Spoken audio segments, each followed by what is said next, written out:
Hello and welcome to the fourth session of the concept of acceleration with Nick Land. I'm going to pass the mic off to him right now.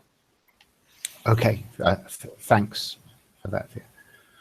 I think that my intro this week probably will be perfunctory even by my standards. So in the schoolroom, I put a reference to some Bauer materials. I was hoping that we could we've mostly been on the sort of political economy side of the accelerationist question, and I thought it would be a good thing to try and round things up at the end of this first phase by bringing in the question of technology a little bit more definitely, and so that's what I was really hoping to sort of provoke this time.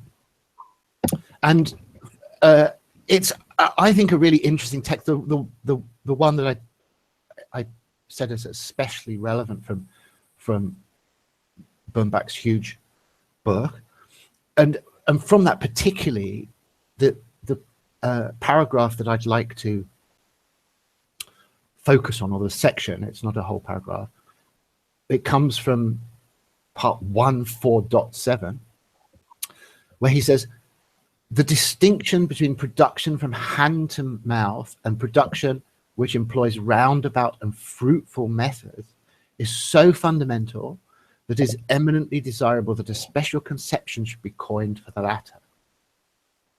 So that's to say, for these, as quote, roundabout being the crucial word, and fruitful methods.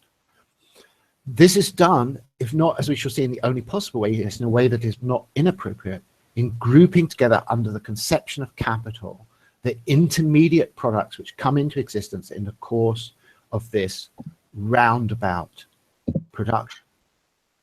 And in the surrounding paragraphs of this text, he also puts special emphasis on the fact that there is an intrinsic ambiguity to the notion of capital that he's wanting to introduce.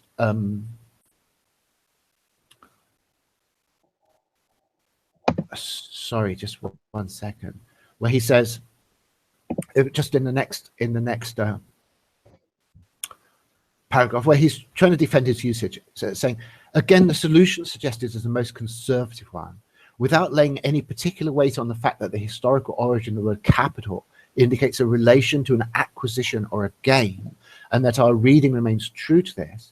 It preserves the double relation, the relation to acquisition of interest on the one side and to production on the other, which was imported into the conception of capital by Adam Smith, and since his time has been adopted in scientific usage. And then there's much more about this intrinsic, and he thinks it's a real productive ambivalence. It's not a artifact or confusion that's introduced into language by the fact that there are the terminology associated with the economics of capital in terms of return on investment coded in monetary terms, and the techno-productive aspect, which is to do with this extremely, I think, important notion of roundabout production, are ultimately coincidental and open to this purely aspectal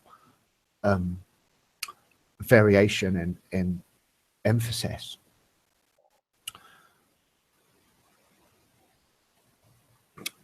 I'd like to tie this notion, which I think we'll get back to hopefully a bit, with a quote that I've already quoted 100 times, and I'll probably quote 100 times more. It's absolutely, I think, vastly important, and even it's kind of the spoofs of it and plays with it and transformations of it are, I think, among the most interesting sentences kicking around, which is this John Gilmore quote from 1993, quoted in Time magazine, where he says, "The net interprets censorship as damage and roots around it."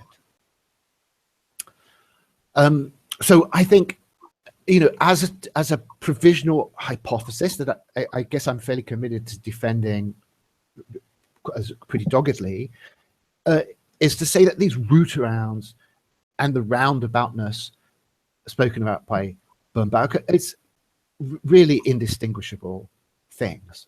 That they both are capturing this essence of technology, which is to do with the indirect path in both cases.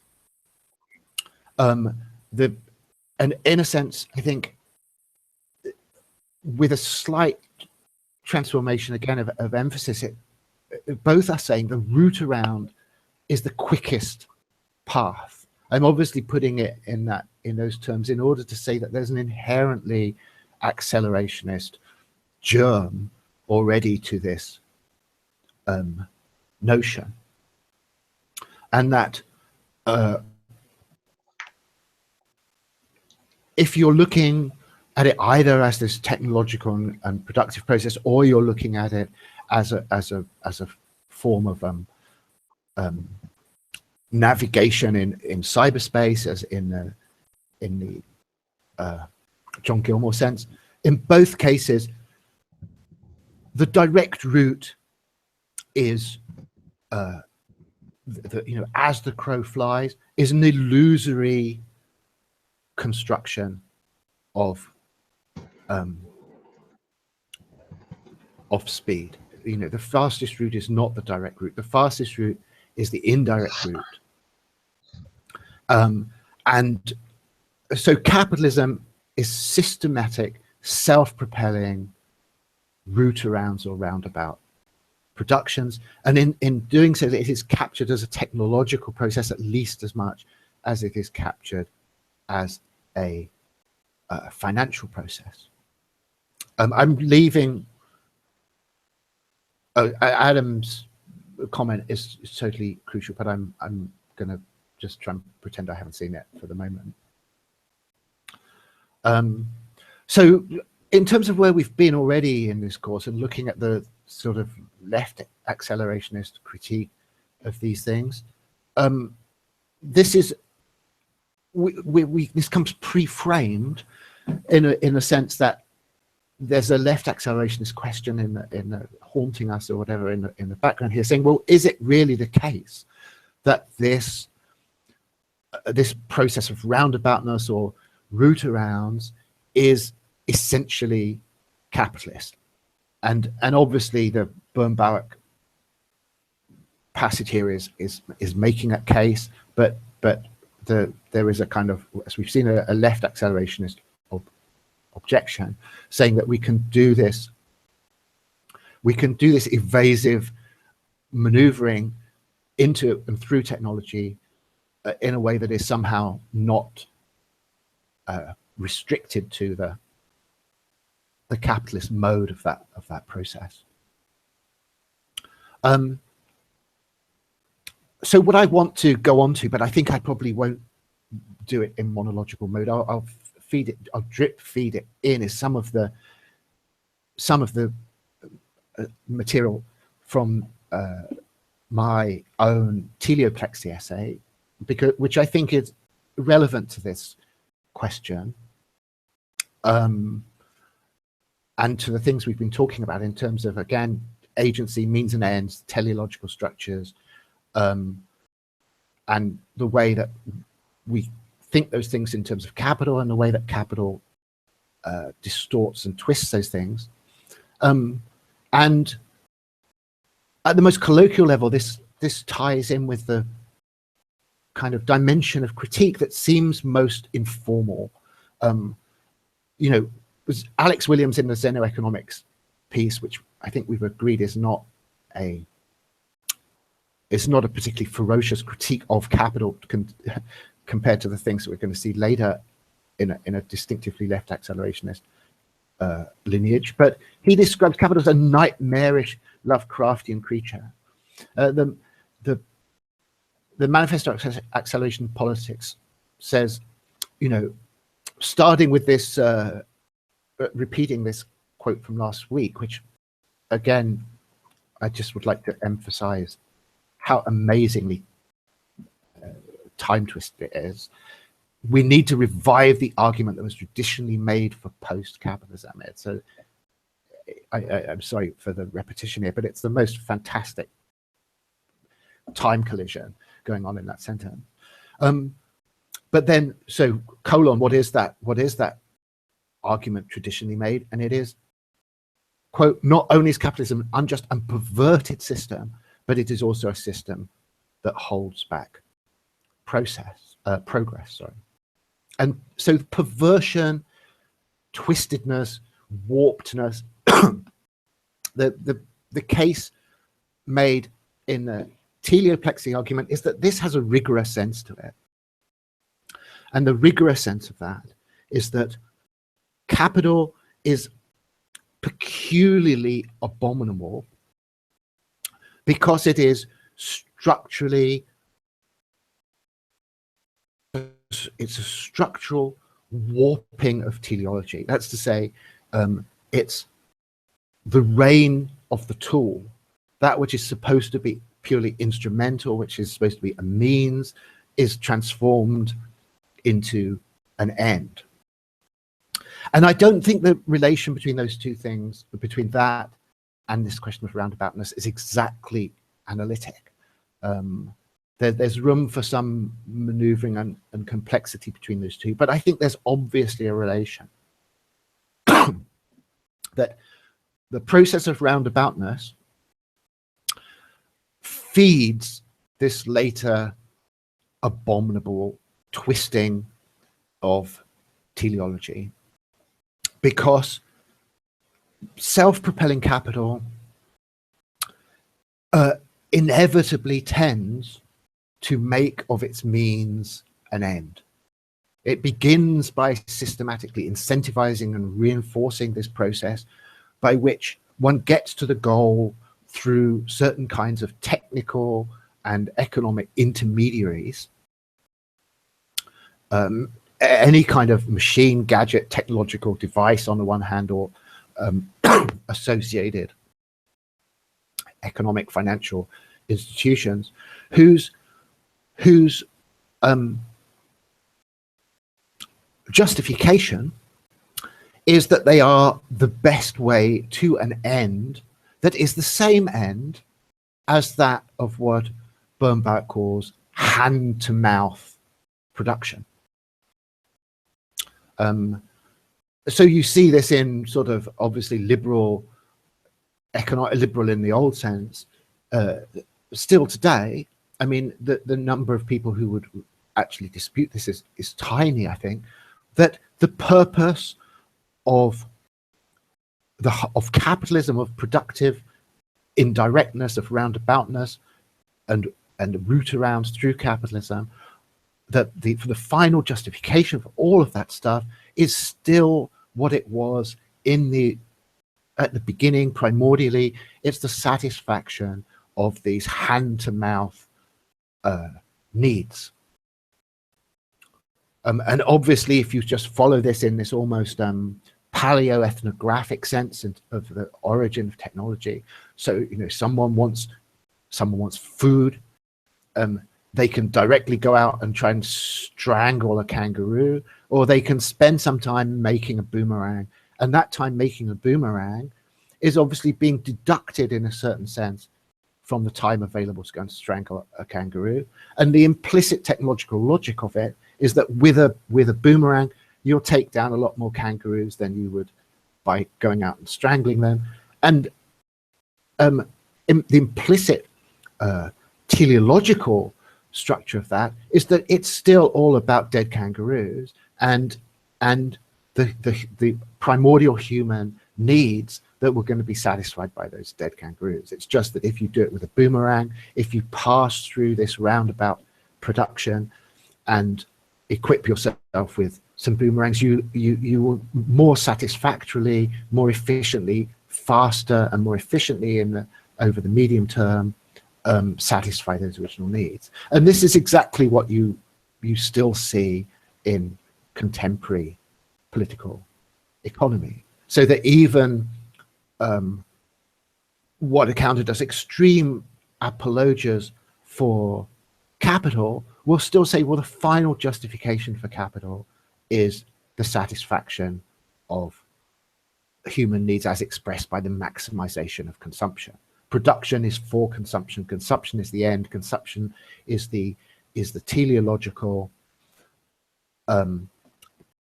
justification for this roundaboutness that just intensifies it on the way.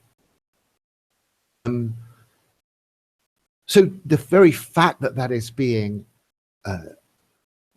persistently defended, almost as if it was something just axiomatic and unquestionable, I think adds force to the sense. It shows some almost anticipation, some dark, cryptic anticipation of the fact that were it the case that capital was actually engaged in a radical teleological perversion of this relation, such that the accumulation of capabilities, of means, had itself become the governing end, the sovereign criterion of the process, that would count as perverse, and the whole language that goes along with that, and perhaps even arguably would finally envelop your understanding of what was meant by injustice.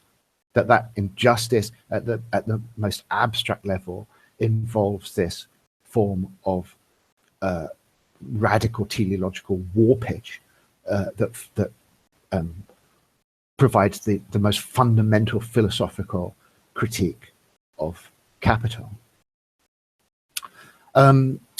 So anyway, I'm saying that basically to try and plug this set of concerns onto the things we've been talking about before. But just in the little remaining part of this monologue phase, I want to introduce a little science fiction story, which I've only come across a few days ago and been absolutely stunned by it. Sorry, just before doing that, it's just one last thing that I'll just add, which is just to say, perhaps the most compressed way of capturing this sense of teleological perversity, I think, is Nietzsche's notion of will to power. If you think what is really being said with this notion, will to power, it is an extremely scandalous notion, I think, in a way that is not really fully recognized, in the sense that will obviously is the index of this sort of teleological structure, but power is capability. Power is means. Power is instrumental. Power is what allows you to fulfill your purposes, your goals. It's the actual lubricant of your sort of teleological process. And so to say will to power, to compress anything down to this formulation, will to power, is precisely to say that the means have become an end. That capability as such has become itself an end. And so I think it's like what is said in that, almost now hackneyed, cliched little phrase everyone has already buzzing around in their brain, but I think it's extremely it's provocative in a stunning way, and it's provocative in exactly the way that this whole discussion is provocative. That it's an extreme summary of radical modernistic teleological perversion, even though obviously that's not the framework in which Nietzsche predominantly wants to put it. But sorry, let me get back to this science fiction story, which is by a writer called Ted Chiang, whose big sort of breakthrough into sort of popular culture came from the fact that one of his short stories, and I think he only writes short stories, was made into this movie called Arrival, which I don't know whether people have seen. It's not a bad movie at all, but the story is absolutely mind-blowingly brilliant, and is of such utter relevance to all the things we're talking about. It's extreme, and it's a little bit hard to capture in quote, so I'm not going to quote big chunks of it. I'm going to try and summarize his discussion a little bit very quickly. So anyone who's seen the movie knows it's about this process of communicating with aliens. And it's about language a lot. The whole story is very, very tied up with linguistics and semiotics, and so was the movie on that level. But what the movie tended, I think, to downplay a little bit was how central the question about time anomaly is to the story. It played a big role in the movie, but it wasn't spelt out anything like as clearly as it is in the story. And the narrator of the story is a woman, and she's and making a certain amount of progress, slowly constructing the language of this alien, which they're called heptapods. They are radially symmetrical, so they have a very weak sense of backwards and forwards just built into their physiology, and their written language is completely divorced from their spoken language, and is in the movie based upon these rings, complicated rings. It's not so clear that they're ring structures in the story, but they're not linear. That is very important.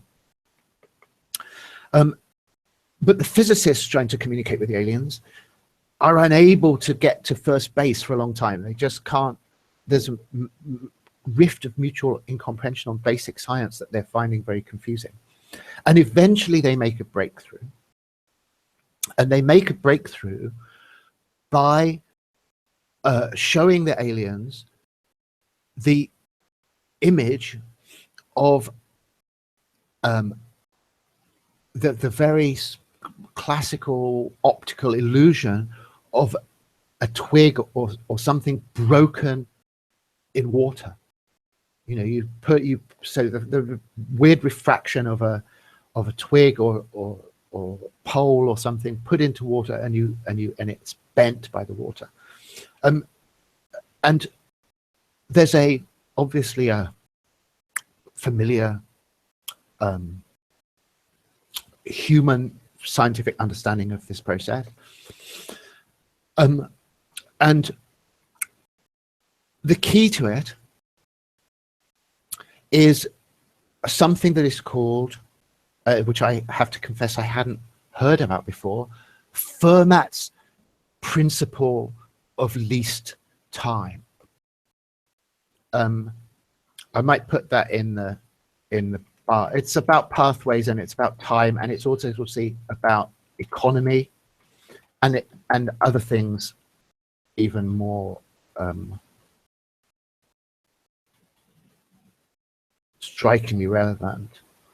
And according to this principle, if you want to understand why the exact angle of the bend that you see when this line hits the water, it's because light travels faster through air than through water, and so the time it spends traveling through water is inefficient relative to the time that it spends traveling through air. So the complete vector consisting of these two parts, one part through the air and one part through the water, always coincides with the fastest possible route of light to the object. So even though it's not a crow's fly line, it's not a direct line, it's in a very elementary sense an indirect line, because when you sum together the time spent by light traveling through the air and through the water across the two parts of this vector, it's always the fastest possible route. It's bent so that the amount of time traveling through air is maximized without, there's obviously a certain point where it will become inefficient, but it's the fastest route because of the fact that these two different media have different light speeds. The integrated vector of the two is the fastest possible route between A and B that can be established. And what the book, the aliens find this notion, Fermat principle of least time, for them it's fundamental. It's not something that emerges in some complex way out of a process of causal physical understanding. They're not thinking of a causal process that leads to this outcome. Instead, they see the principle of least time as something which, sorry, I'm jumping ahead here, as being basic. And they do that because the principle of least time is a teleological notion. If I can just quote a little bit of that. This is her mathematical colleague.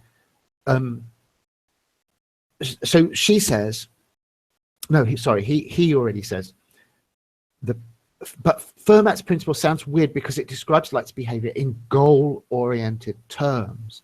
It sounds like a commandment to a light beam, quote, thou shalt minimize or maximize the time taken to reach thy destination. I considered it. Go on. Him again. It's an old question in the philosophy of physics.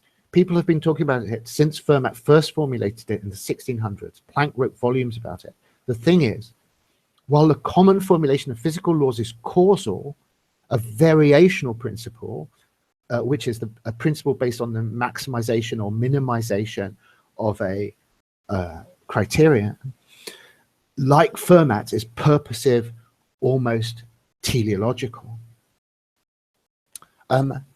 So the aliens understand this, and they build their whole physics around this. It's like it's based upon a totally different sense of time, and ultimately all the time weirdness, first of the aliens, and then as our heroine in the story understands the language, she begins to inherit this same characteristic of stopping, of time no longer seeming to be something that happens in this directional pathway from the present into the future, but instead as teleological, that the light has to know, to use this deliberately absurd language, from the beginning what the shortest path will be. It can't start out on a certain route and discover that in fact it has to change course. The whole light beam implicitly involves an understanding of the shortest path, the fastest path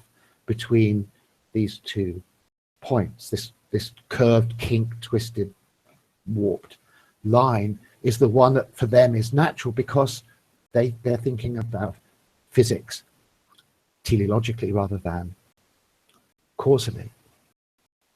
And there's much more in the story. I'm gonna stop in a minute, but the one other ingredient that absolutely has to be brought into it is that Chang is fully aware that this discussion is massively and centrally about agency.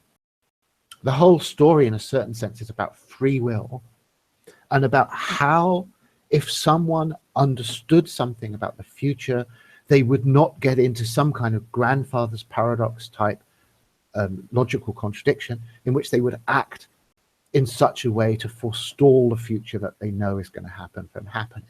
And that's really the topic of the story, and it's explored in different ways.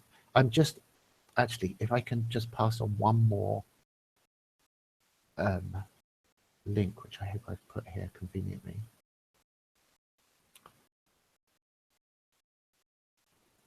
I was passed on this reference, which is just excellent about it. But by Gwern, he's got a huge multi-linked post upon this essay.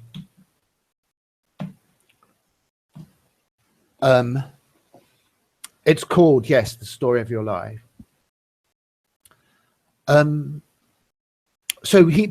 Ted Chiang does a whole bunch of different things. One of the things he does is the kind of Oedipus thing, where at certain points she, by deliberately trying to avoid, seeming to avoid the future, brings it about by accident. This is obviously the kind of Oedipus tragic classical sense of this we have in the tragic tradition.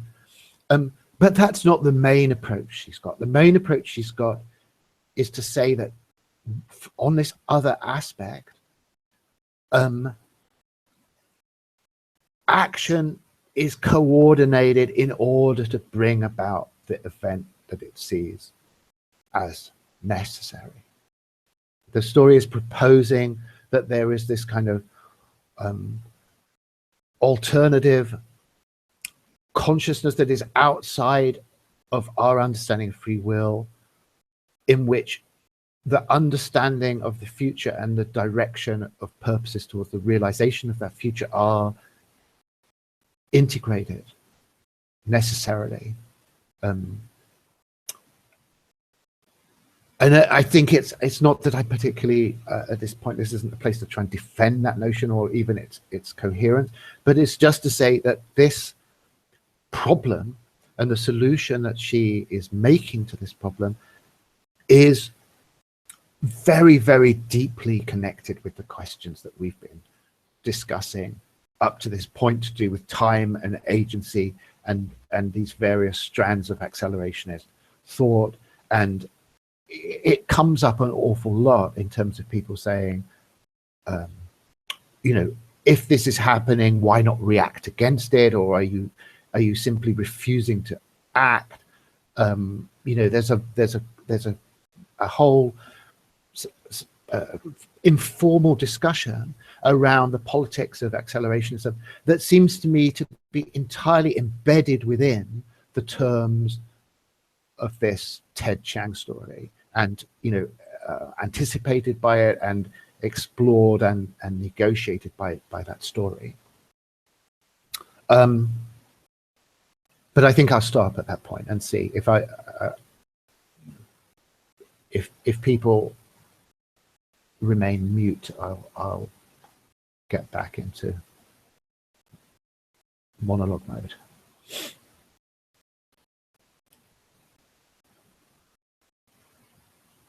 Could you expound a little bit on the differences between teleology and causality that you're seeing? And because they're obviously, or at least as in my understanding, they're sort of connected. Yes, well, I think it's a really complicated thing, and I do think that it's a topic in which, you know, I say our cultural legacy, meaning something very vague at the moment to do with sort of the predominant modernist culture, is extremely structurally confused about. It's and let me just try and justify that a little bit, because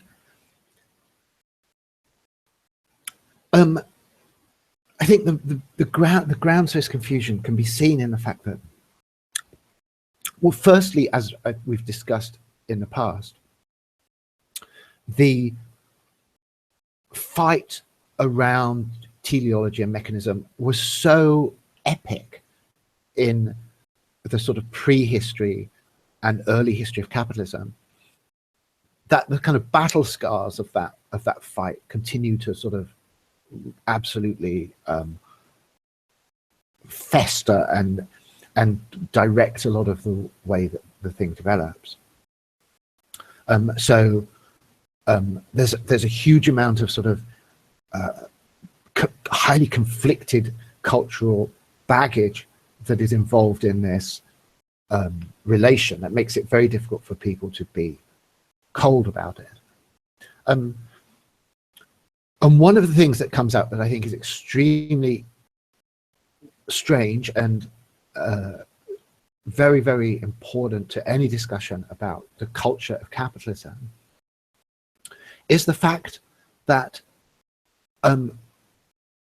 mechanism and voluntarism, the notion of strict causal necessity on the one hand and uninhibited human freedom on the other hand, are in an extremely bizarre relationship with each other. On the one hand, they seem to be straightforwardly opposite. And I think the culture is comfortable when it's talking about it in those terms.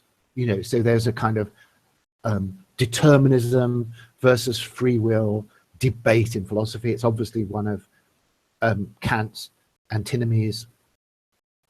But that doesn't seem to have ended the discussion very well. I think it's a popular thing people talk about. And there's obviously a tendency for science on this level to strongly take the deterministic side, and the more humanistic dimensions of the culture strongly take the human freedom side. And everyone agrees that there's this deep incompatibility between these two ways of looking at things. It sort of enjoys, on one level, the antinomy. I think it's kind of, in some sense, weirdly comforting.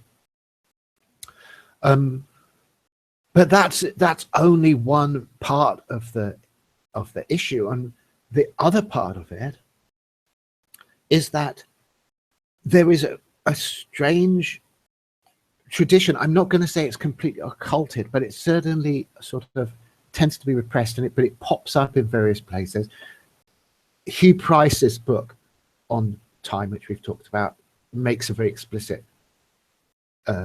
reintroduction of this issue, which is that free will has been used as if it were some kind of solid argument against reverse causality. So that, for instance, in the interpretation in Bell's theorem and the interpretation of quantum mechanics, I think I'm getting this from Hugh Price rather than from Bell's writings directly, but I'm pretty sure he says that Bell explicitly says, well, it would be incompatible with free will if we were to take this possibility of reverse causation with any seriousness. So that there's a kind of way of dissolving some of these quantum paradoxes that involves a kind of backward production from the outcome of certain experiments to the precursors of those experiments that were ruled out of court actually explicitly because they would contradict the notion of free will. So even within the sciences, a notion of radical human freedom becomes a reason for a certain structuring of temporality in this asymmetric causal fashion. So yeah, there's a lot more to be said. Let me just make one more point that I think is already sort of implicit in that, which is therefore that the culture, the public culture of capitalism has this strange characteristic of being at one and the same time hyper volitional and hyper mechanistic. That there is this strange syndrome of mechanistic libertarianism or liberation of mechanism that is really deeply embedded in the culture of capitalism, in the culture of modernity, if people are happy with that. And it's, a raw contradiction on one hand, and yet obviously as a syndrome, it's actually an integrated syndrome. It's an integrated syndrome in one way just because in the most kind of crass sociological fashion, the liberty of the natural sciences to pursue their researches without interference from certain social authorities that are associated with teleology, it becomes a kind of rallying cry. So the birth of the modern sciences is this claim for intellectual liberty that is associated with the development, the origins of mechanistic thinking, and therefore a mode of thinking within which the notion of human liberty is exposed as a contradiction, or certainly in contradiction with the way in which sort of the development of scientific thinking is to proceed.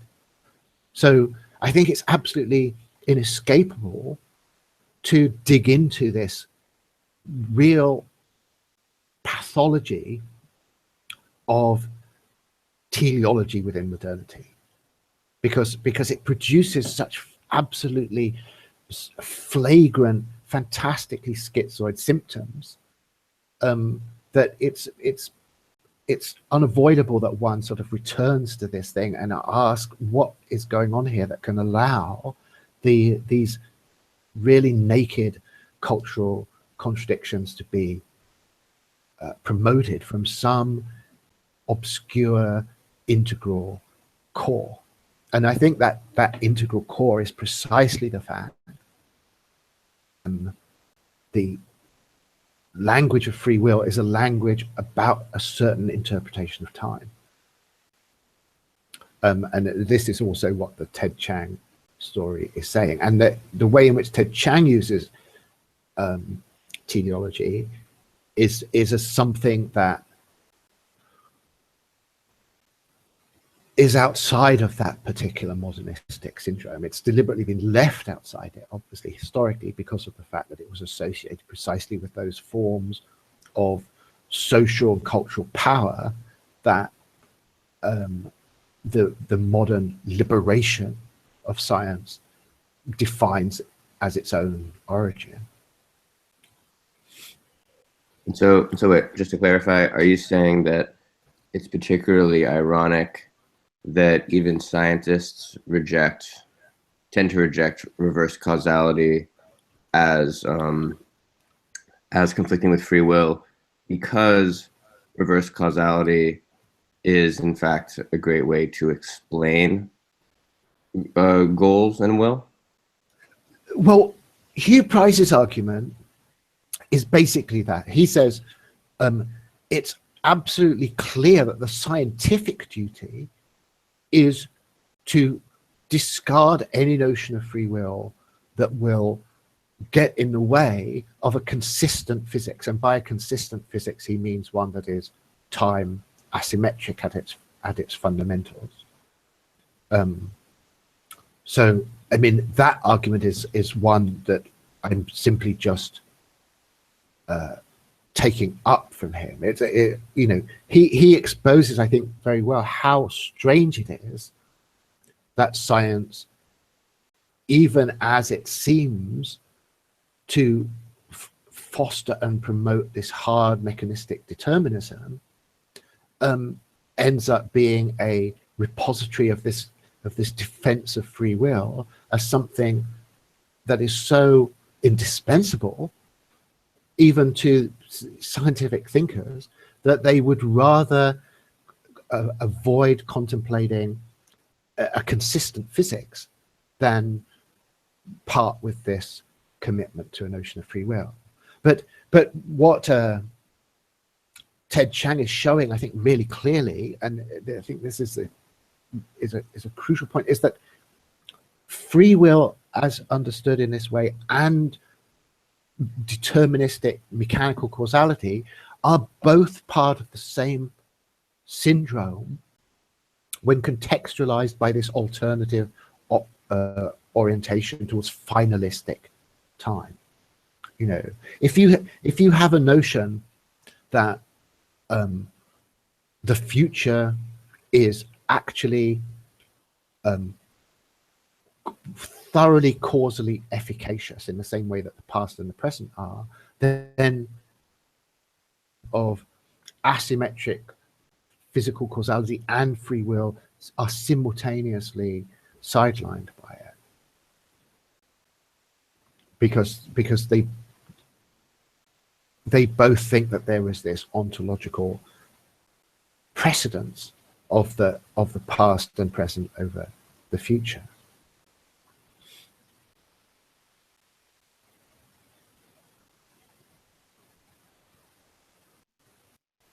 I put a comment in the sidebar here asking. Yes, I was just looking at it.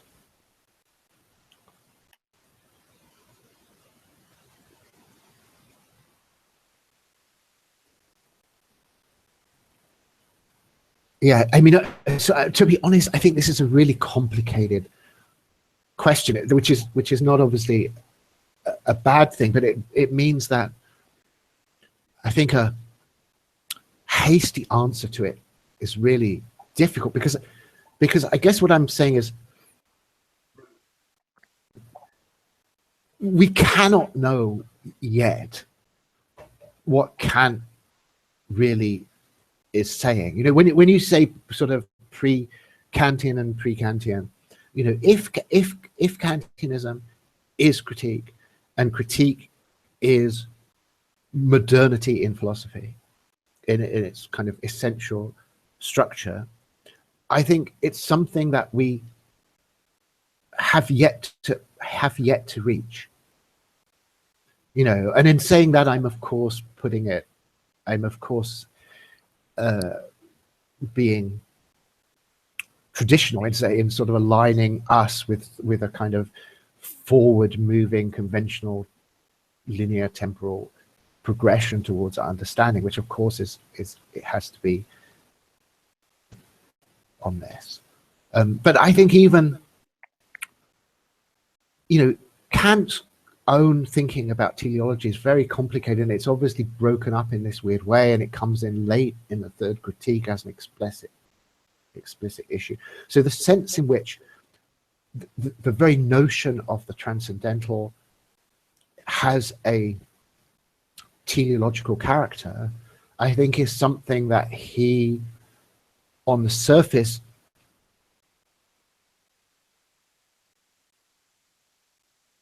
his preferred way of conceiving his project. We lost just that last line. Can you? Yes. Sorry. No, about I'm that. just saying that you know, I think we take a curved and twisted course to this very problem.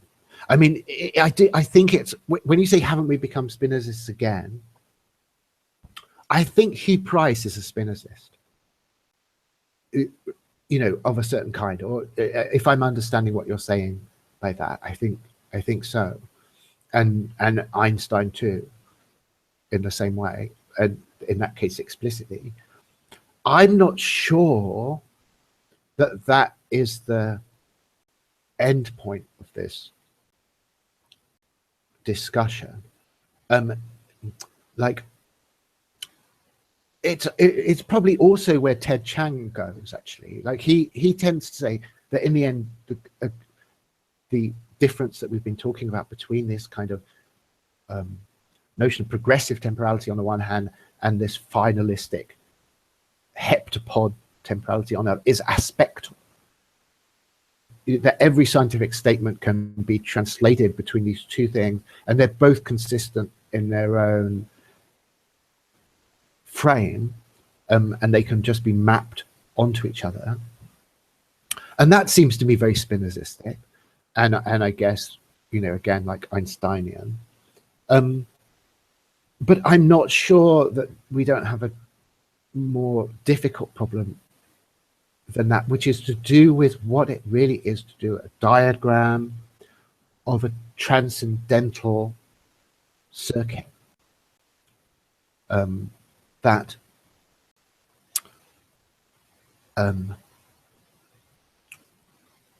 let me just try to, you know, if we have on the one hand the notion of efficient final causality, and we have on the other hand a notion of progressive mechanical causality, we can of course say that those two things are complementary with each other and consistent and compatible, and we can see them as two different aspects of things. But in doing that, we're saying that they do not have any kind of actual dynamic, mechanical relationship between each other. And when I say mechanical, I want to use that in a sense that is not skewed to the side of efficient progressive causality, but is neutral between them. That's to say, if you treat these two different models of time as actually having a relation of circuitry relating them together, so that they actually are involved in a dynamic relationship and not simply this static aspectal relation of compatibility, then I think the problem becomes a spiral. You know, it's like in going around this circuit, there is a dynamism to the relationship between the two poles of the question that is not at all reflected by this notion of them as being simply two different perspectives on this same basic reality. So yeah, sorry. You sent us a link to that Omohundro article last time. Yes. And it was interesting. So the idea that these drives emerge inherently from AI. Yes. And can you talk about that in relationship to this notion? Or is that related to this sort of spiral of teleological? Yes, I think it has to be. I think it definitely has to be, because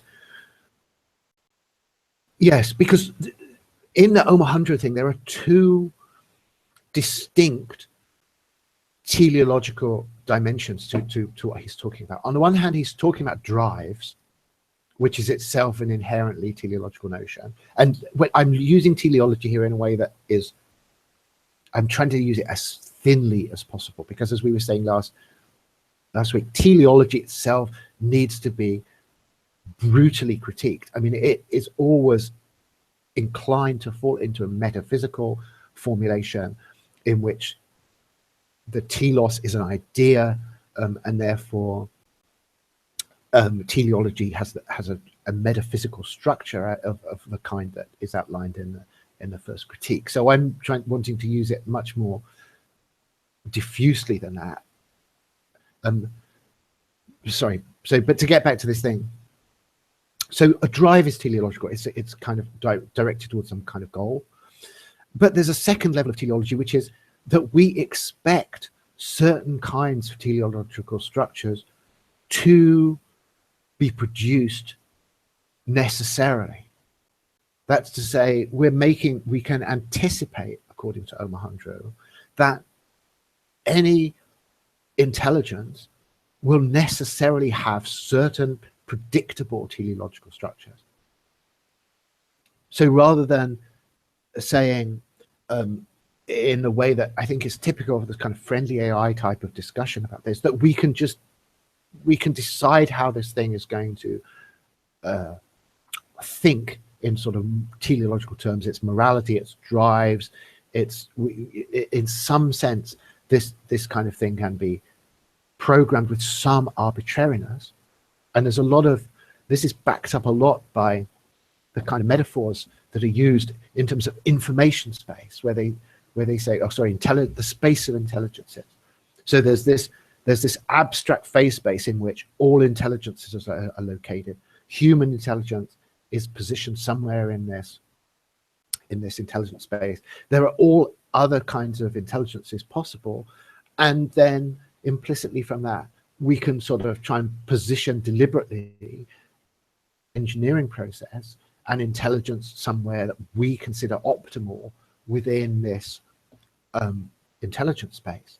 But obviously Omohundro is saying that there's something just being missed there totally, which is exactly this Omohundro drive discussion, that it will have to have certain drives. They're not arbitrary engineering preferences at all.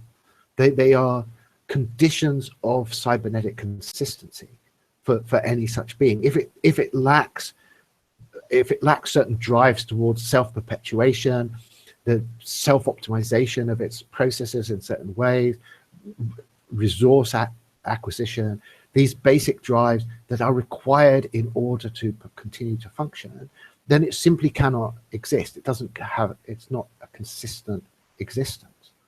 And so as soon as you make that argument, you are saying that there is an inevitability about certain teleological structures being produced.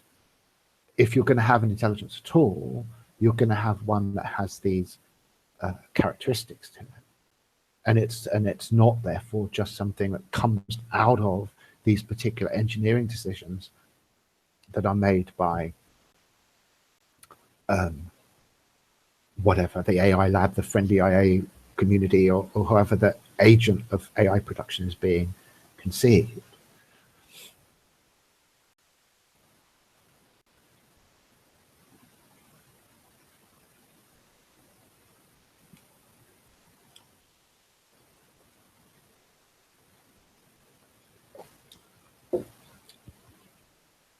I mean, look, there's loads of stuff happening in this sidebar at the moment.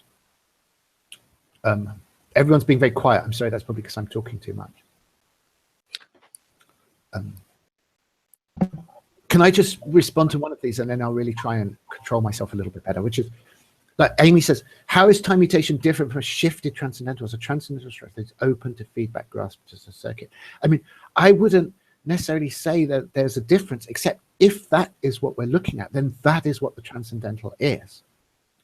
You know, so it means that in a certain sense, by qualifying the notion of a transcendental as a shifted transcendental and implying there's such a thing as an unshifted transcendental, which of course is a kind of traditional, tempting, even classical reading of Kant, I think, you know, as soon as we think such a thing as a shifted transcendental in some rigorous fashion, we're saying, well, we had got the transcendental wrong. And, you know, if the transcendental can shift, then the shift of the transcendental is what the transcendental actually. So that's why I think this thing, you know, the pre-critical error would always be to fall into thinking that the circuit can be inscribed within a set of transcendental structures rather than the transcendental structures and the circuit being fully coincidental.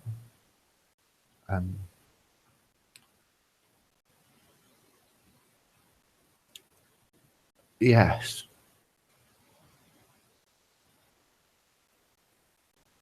But yes.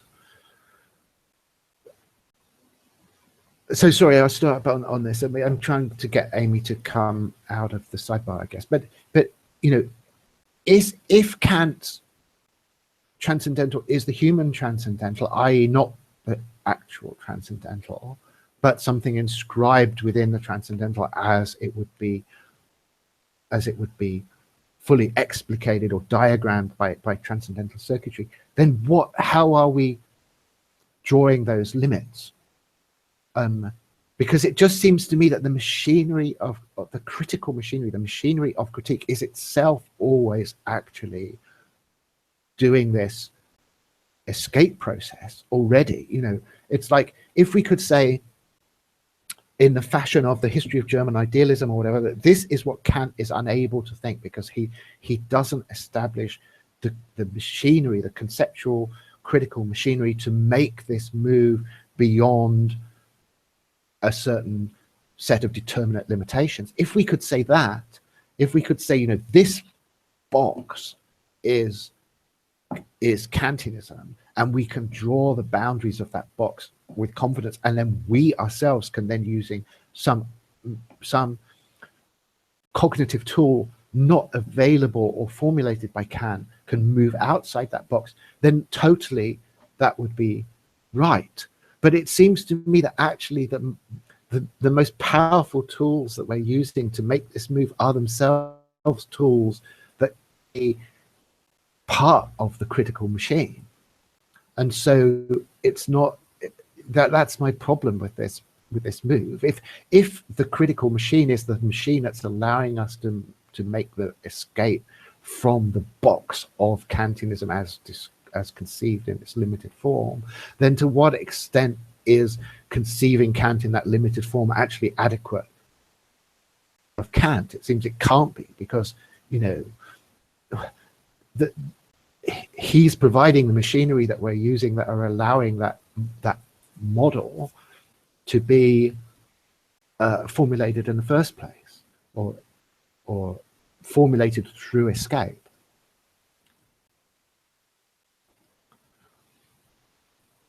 It's you know, sorry, I'm really going to try to talk a little bit less.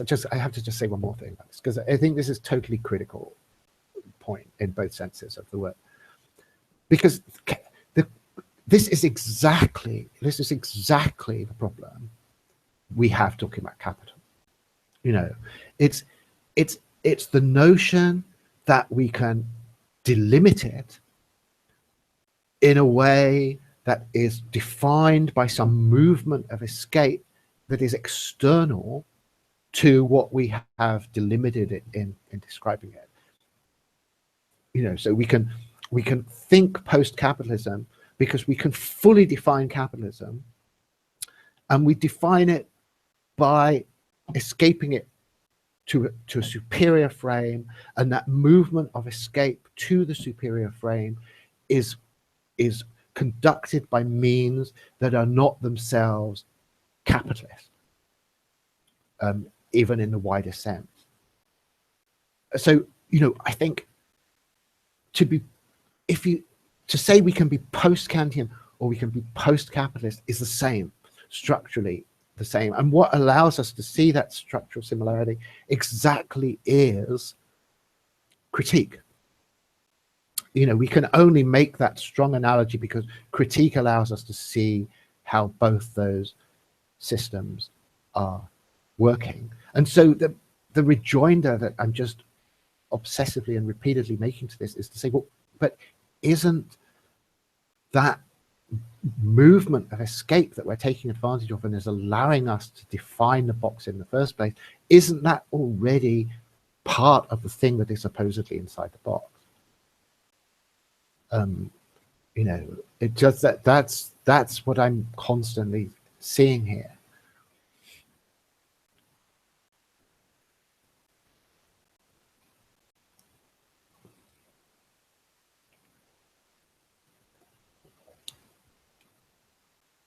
Can I hop in if no one else is going to say anything? I sort of harped on this last week, I think, about why give either deterritorialization or reterritorialization a prime, or, you know, think of one as more fundamental than the other. And you said that you could see a strong telic vector towards deterritorialization. And I suppose that's connected with how you're seeing the role of critique functioning here. I guess I'm wondering if critique can ever act as a purely negative critical function, or if it necessarily has to posit positive objects. So when we were talking about this last week, nihilism means that all our transcendental objects eventually are dissolved, but then are reconstituted in immanent reality. Isn't then critique not simply dissolving those transcendental objects, but has to posit one as an alternative?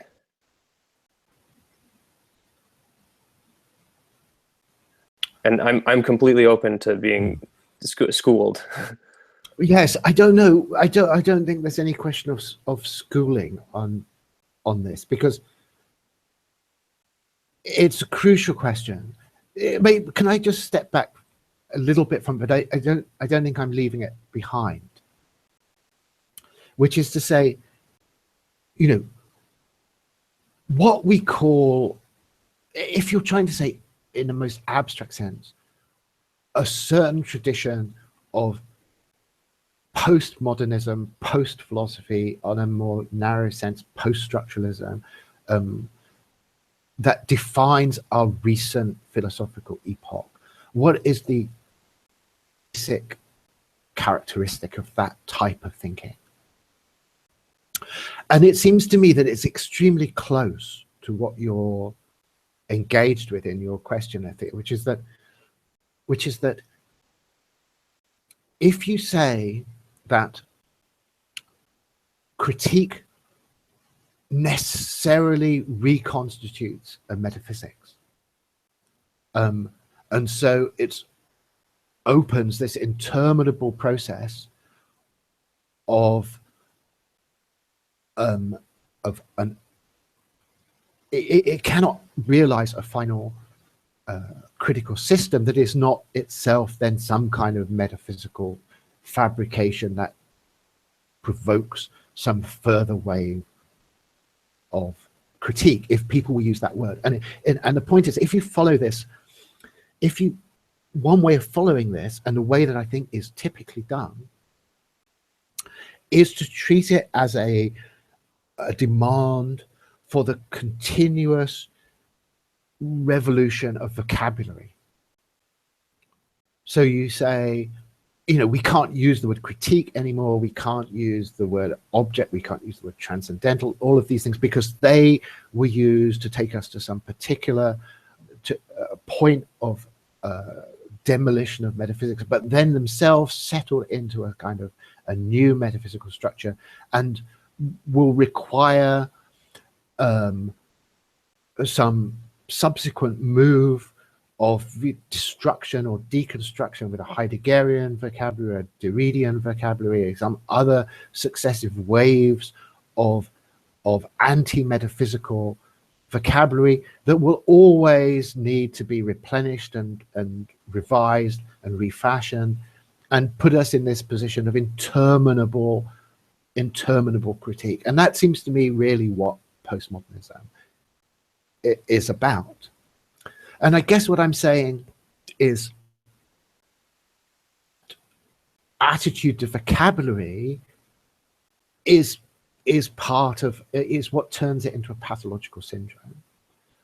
In that as soon as you say, look, we can't use any of this vocabulary, any of this original, you know, late 18th century conceptual machinery anymore, because it has frozen itself into some metaphysical system, and we have to revise it and revise it and revise it, and constantly be replacing our words. We can't use the word being anymore, you know, we can't use the word time anymore. They all need crossing out and put under erasure, and boom, boom, boom, boom, boom, and even difference is going to have to be put under erasure and replaced by something else. I mean, this has become, to my mind, there's something real being seen there.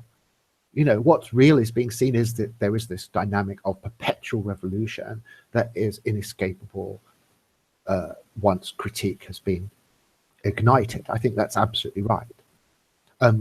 But to say that we're going to deal with that in some effective way by allowing all of this machinery to just be refashioned and terminologically revamped is a way, I think, of actually evading the problem that is really at stake here. And I think it's notable, you know, just to be kind of partisan about it, that I think that one of the things Deleuze and Guattari do that is really valuable is they don't play that game. I mean, of course they invent new words, but they hang on to the classical language of transcendental philosophy to an extraordinary extent compared to some of these other other types of thinking, because they fully realize that there's no real advantage by this continual terminological migration. You know, it itself knows that it's going to just reconstitute the same problems. It's the only thing that it does is it makes that space of perpetual revolution sort of comfortable institutionally. It's very comparable to kind of, in a way, the most frivolous approach that capitalism has to its own, you know, perpetual revolution, where you're just shifting brands, these minor variations in product quality and product type and all of these things so things are new, but they're not new in a way that is actually really engaging the fundamental dynamic that novelty is about. Sorry, I'm getting myself into a long ramble that I should try and terminate about this. But so just very quickly to take it back to your point about this, that I think, yes, there is that problem. And I think that problem is the problem that comes with the fact that we're dealing with a circuit, you know. And if we didn't have that problem, we wouldn't have something that was capable of fundamentally revising or escaping itself. And if we didn't have something that was capable of fundamentally revising or escaping itself, then it would indeed be the sort of thing that we could imagine could be put in a box and left behind by something that could be confidently said to be post that thing, post-capitalist, post-critical, post-transcendental, post whatever. We would be able to do that if it was the sort of thing that didn't have the inverted commas problem that you're attributing to it. But I think that problem is just the fact that the critical machine is more powerful than any of the instances that can be realized by that machine. So that it's, you know, it's constantly dissolving itself, and creative destruction is essential to it.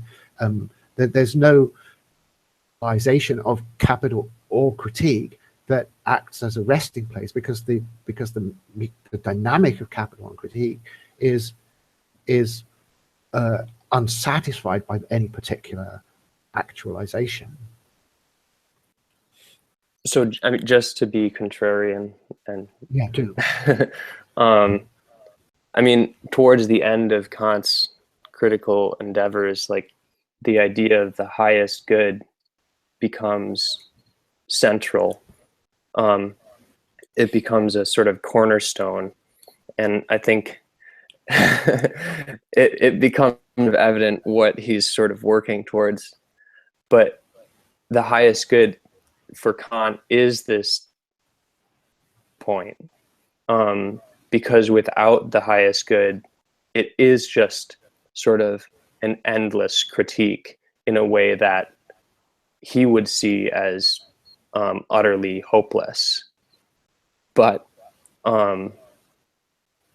yeah, I'm just curious to hear your thoughts about that.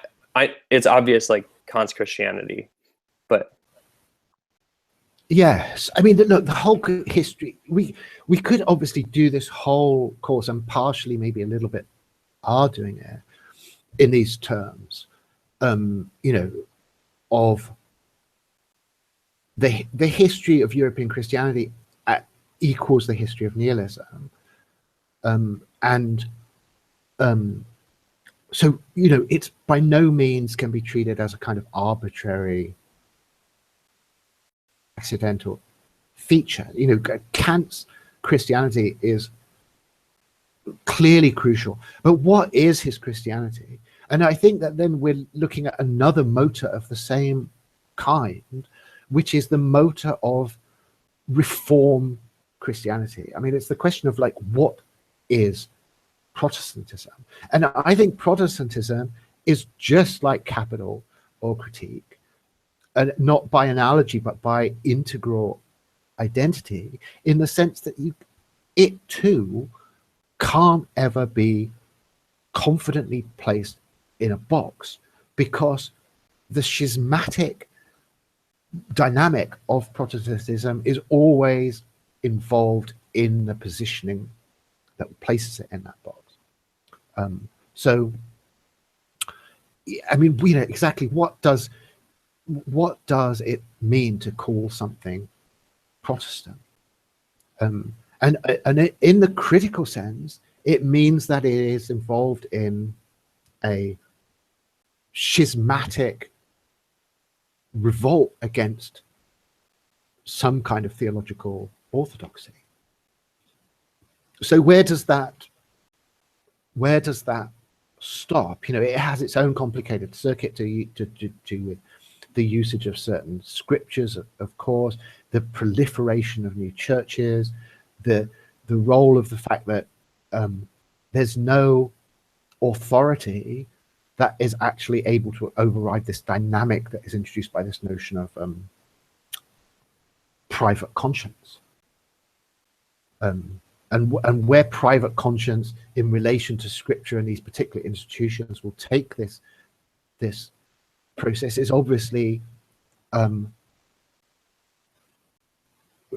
totally open-ended in the same way that all of these dynamics are, you know. And I think it would be, I mean, sorry if it seems like I'm really wanting to simplify this a lot, but I do think you could put exactly the same argument in these cultural theological terms and say, you know, of course Nietzsche self-admittedly is a Protestant Christian, you know, in the sense that he thinks it's inherent to it that it's going to do this thing, that nihilism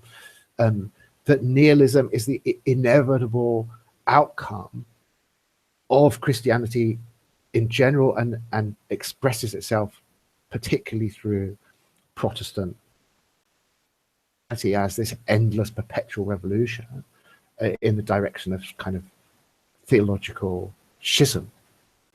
And he's another schismatic phase, and we can see them, you know, continuing. So again, sorry, I'm going on too long, but I just want to say, the last thing I want to do is to try to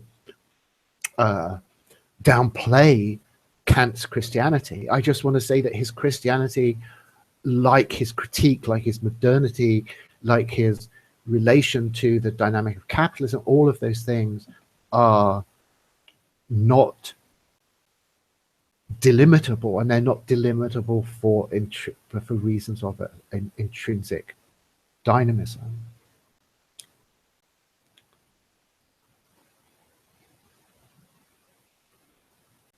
Thanks for entertaining that.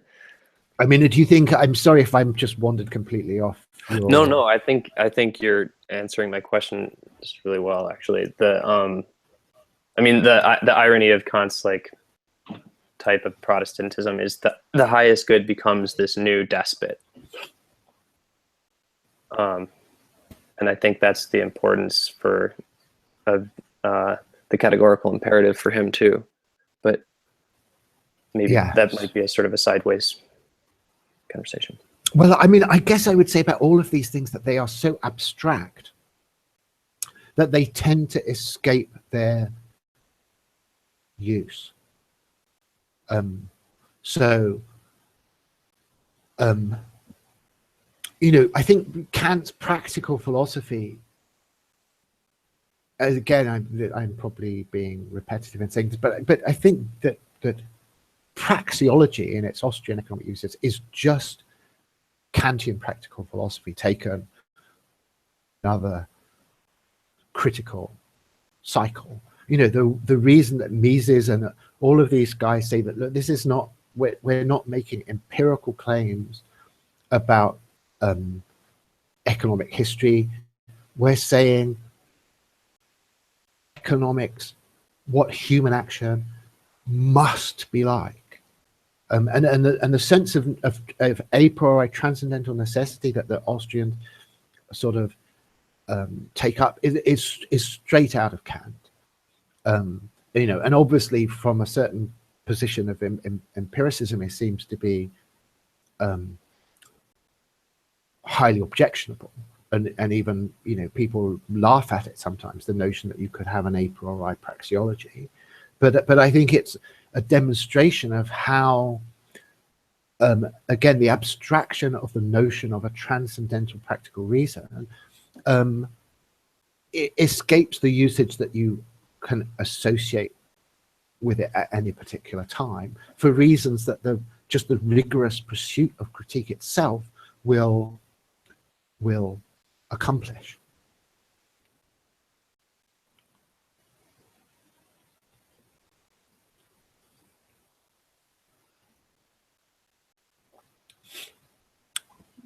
I think I should know more about Cracker Barrel. Oh, sorry, yeah. Oh, don't let me interrupt there. I was just going to talk about Cracker Barrel, so that's good. I don't know, maybe you should. Clarification. And then you can talk about Cracker Barrels. I was going to ask about it,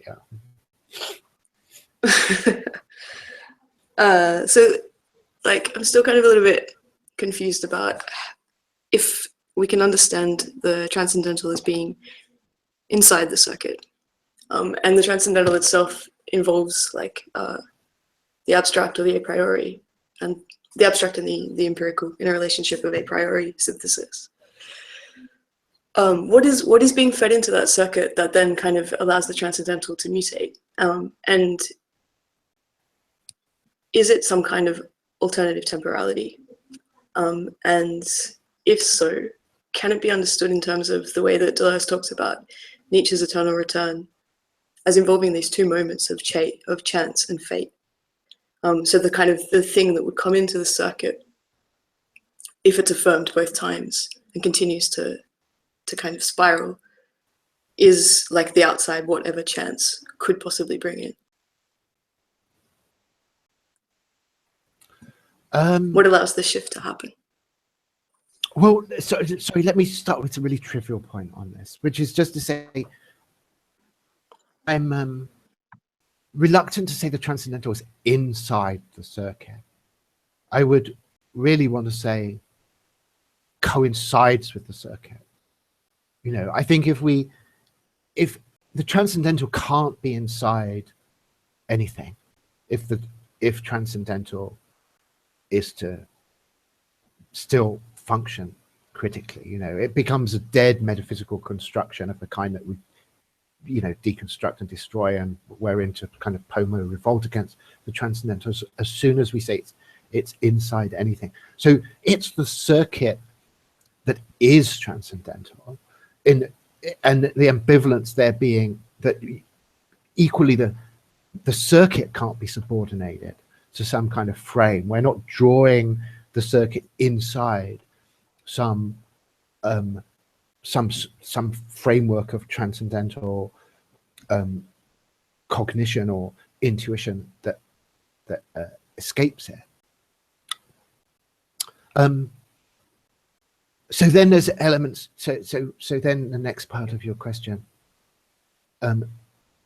is whether Deleuze is describing the same thing in his description of eternal return. Is that right? Sorry to be like really slow on this. And then we want the outside, because yeah. The first question was sorry. I should have worded that better. But okay, so does that then mean that the kind of outside element in this relationship has to be the empirical? How is that related to temporality? And if it is related to temporality, can you think about it in terms of Deleuze's description of eternal return?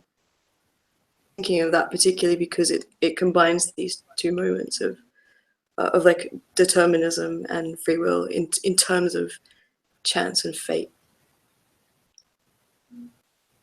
About it, yes. In terms of two rolls of the dice. The first one is you affirm chance because you throw the dice in the first the first moment, and it I forget how the metaphor, the description works, but it hits either the sky or the earth, and then you get the number. The combination comes back on the dice, and you have to affirm it in order for the chance to then be reaffirmed and the dice to roll again. If you don't affirm what you get back in the throw, and you don't love your fate, then that's it. You kind of get turfed out of the loop, and the spiral continues. Right, selected. Yeah. Yes. Selected out of the spiral. Yeah. I mean, look, that whole problematic is like, yeah. Sorry, Amy. Yeah. Sorry, to think about that in terms of temporality. Sorry, we've got a bit of a lag, I think. I mean, this sort of chance would be some eruption of some other kind of like temporality, possibly. In terms of it not kind of working in the linearity that's described by fatalism. I just want to really insist on the fact that whatever this outside is the transcendental, or the transcendental is nothing. So there cannot be an outside to the transcendental without the transcendental having been radically misconceived. Because the transcendental is the ultimate frame, and if there's something outside the ultimate frame, then what you had taken to the ultimate frame wasn't the ultimate frame, because we can see that it itself has an outside, and therefore is in some sense framed or positioned, and so that means, in terms of this spiral circuitry of production, that the transcendental is self shifting, to use your language, or self-displacing, or whatever the outside of the transcendental is what the transcendental in reality is.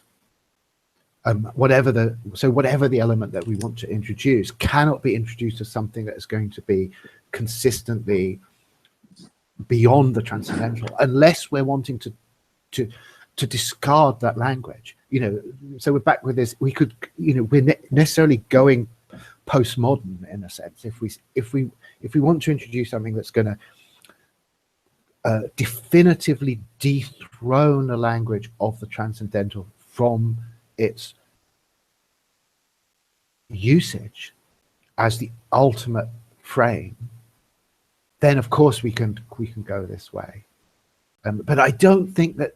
But the weakness of postmodernism is that it has no way of mandating that change. It only has the forces of fashion and social consensus, and very weak, very philosophically weak forces agree to say, let us no longer use the word transcendental in the way that we know critically it has to be used to maintain its philosophical sovereignty.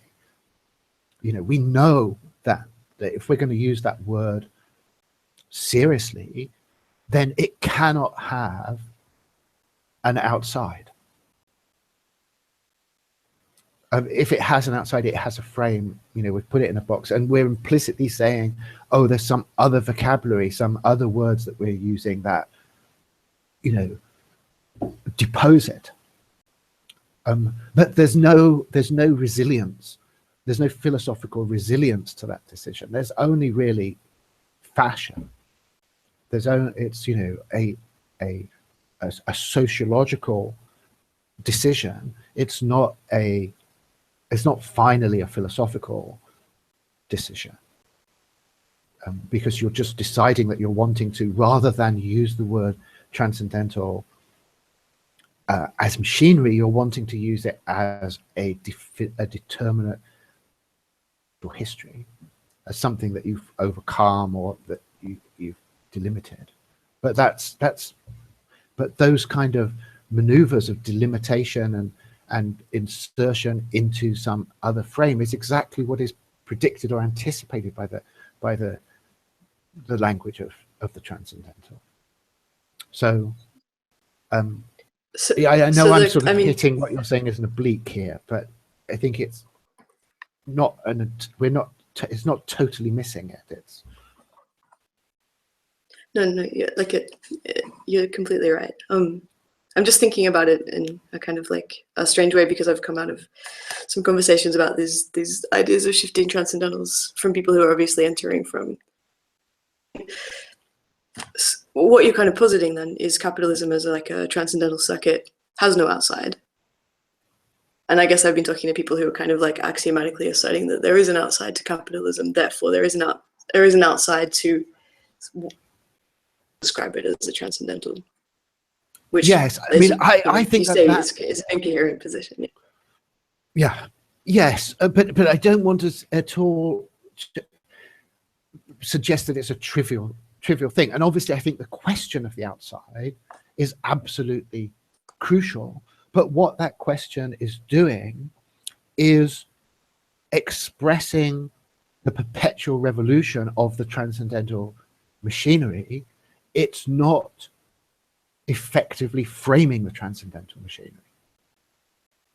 So, you know, it not only is it important to hold on to that language, I think it's absolutely inevitable that it will be continually perpetuated, whether we're talking about capital or critique or Protestantism or any of these same modernistic dynamic machines. They continually engage a relation with the outside, but that relation with the outside is not one that can culminate in a framing of the critical machine, or at least, I mean, there's probably a sort of dogmatic element to that.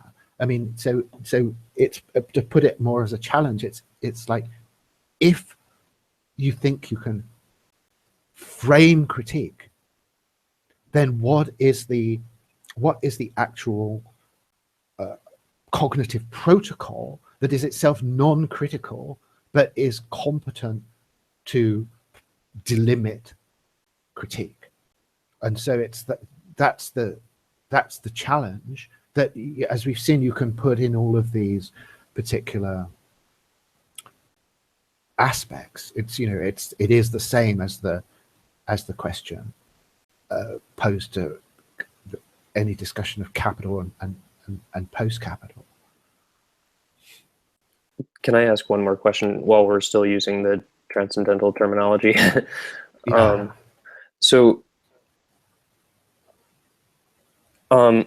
I guess what sort of I'm confused about is this relationship between the transcendental and the empirical. In this sense, it's not that you're saying, on the one hand, it seems like you're saying the transcendental is the driver. You know, it is the driver of empirical reality. It's the outside mover.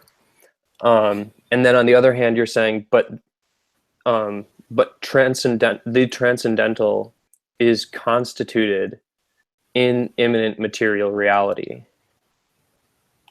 And it's because it's constituted in immanent material reality that it's constantly being dissolved and reformulated. That, but doesn't, if it's being constituted in material reality, why isn't that a constructivist position rather than a sort of like hard hereditarian determinist position? Sorry, the last sentence, it seems to involve a leap that I'm not quite. Okay, yeah, following. So if the transcendental objects, which are constantly changing over time, are formulated in material reality, in immanent material reality, why isn't it then that we're left with a constructivist notion of transcendental objects rather than maybe, or can I just one last thing, rather than a transcendental as the driving motor of what immanent reality is? sorry, my problem here, which I should have picked up before actually, is that I'm not very happy with the notion of a transcendental object. Right. And I'm not sure I actually quite get what said by that expression, because obviously the transcendental emerges with the rift between the object and its condition of possibility. So so that if that is collapsed back into the object, that is the very definition of metaphysics. And it's only in a rift between the object and its conditions of possibility that you have transcendental philosophy. And then of course the machine of perpetual revolution of, let's say in its strawman form, this postmodernist dynamic is then by saying, oh, but you've produced a new field of objectivity, and that too has its condition of possibility, and that condition of possibility requires a new vocabulary to distinguish in a fresh way between this new higher level domain of objectivity and its conditions, and that in turn will then be objectified, and boom, boom, boom. We have this continuous cultural mechanism of to be generous, I would say innovation, but I think that is generous. I think more its tendencies to just degenerate into this dynamic of fashion, that is just kind of fetishizing a kind of migration of vocabulary without actually doing any interesting philosophical work. So that's my problem with this talking about a transcendental object. But I know, but there's to what you're saying. Yeah, I think it. Sorry, continue. Yeah, I do think it is in a certain sense constructivist necessarily.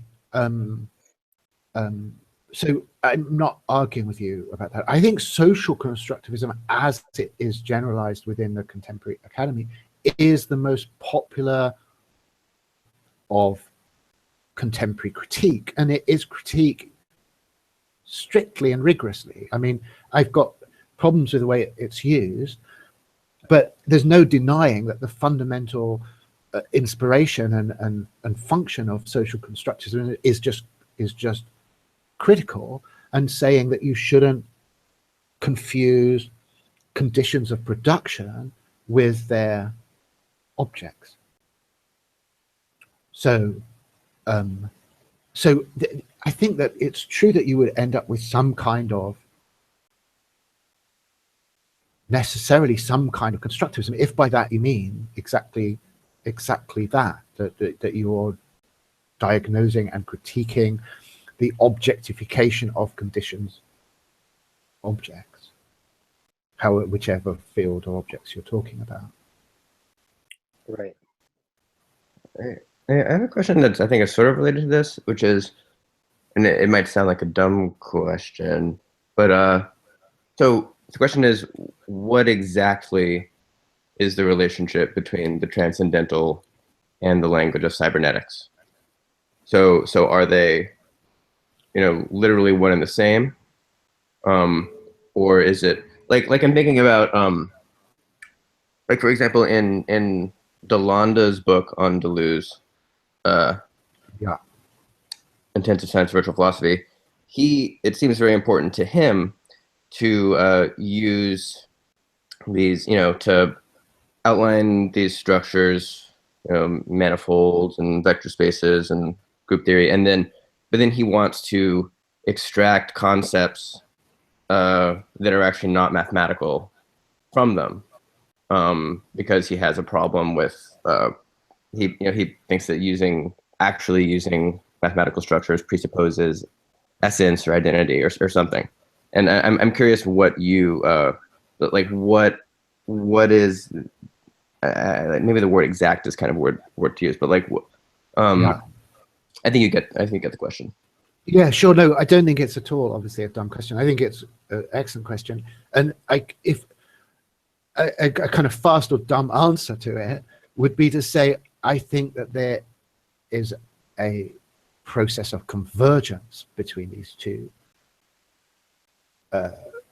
types of language taking place, and they've obviously, you know, from being very diverse to the point that people were not seeing a connection between them, I think that they've passed through these thresholds of convergence.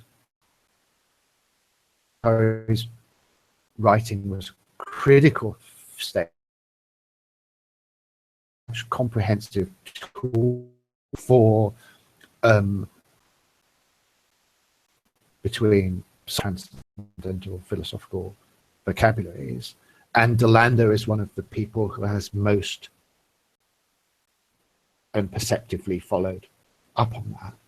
But it seems to be a process in motion, and in making references to transcendental circuitry, I'm really trying to just indicate a point, a full convergence point between these two vocabularies. I think that, you know, it would be, in both cases, what's at stake is a philosophy of time that is fully adequate to the rigorous prosecution of critique, and fully satisfactory for the formulation of cybernetic models.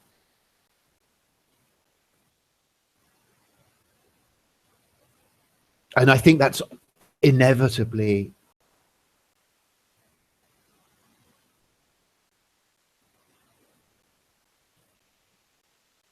so both from the philosophical side and from the scientific side, basically, that cybernetics is being updated and our ability to conceive is being updated, and they will literally reach a point of convergence, and that's like absolute knowledge or something like that. Well, I'm not sure what's meant by absolute knowledge. So, but I would say, for instance, look, artificial intelligence seems to me obviously marking the kind of the gradient of both of these lineages. You know what I mean? Cybernetics means nothing, something that reaches a kind of relative culmination in the development of artificial intelligence. And similarly, a transcendental philosophy, which was not the way a superintelligence thought, would not be a transcendental philosophy of any significance. So I think it's in that way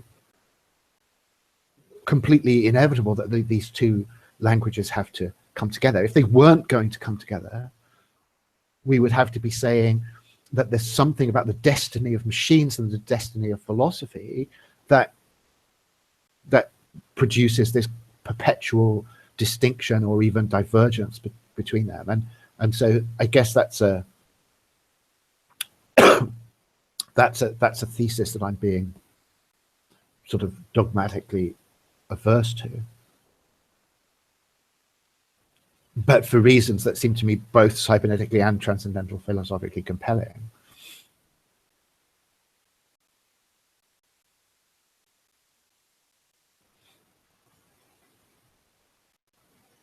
When you talk about cybernetics and artificial intelligence in that way, as kind of the future trajectory of cybernetics culminating in artificial intelligence, is this kind of somehow like linked to the way that like Deleuze describes the problem and the kind of the way that it feeds back into learning? Like if you cybernetic system, as soon as you can deal with mistakes and you know, to use Boerk's language, to root around them, are you thinking about it through this kind of like Deleuze-Guattarian or Deleuze's kind of like discussion of the problem in terms of learning and feedback? Maybe that's a really boring question. No, it's not boring, but I'm afraid I'm not sure I'm fully getting what the question is. Maybe I just agree with what you're saying too much to kind of see it as a what would it be to disagree with it? That's the thing. Like to say that this language of learning and feedback is somehow not something that can be philosophically digested, or I'm not sure how I would begin to disagree with what you've said. Yeah, I mean, I think phrasing it as a question was just something that, I mean, because it just occurred to me then, obviously, and I got excited a about proclamation. it. Yeah, okay, I'll take those. No, people are free to make proclamations, definitely. I hope I'm not suggesting that the interrogative mode is mandatory. Yes. Maybe another question I have that's kind of related is, can we bring in the topic of affect? So, when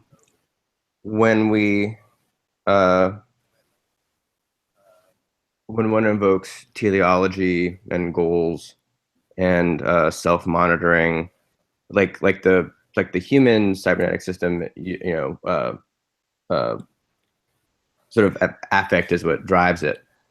And I'm wondering, let's see, I'm trying to formulate my question. I don't exactly have a question. Well,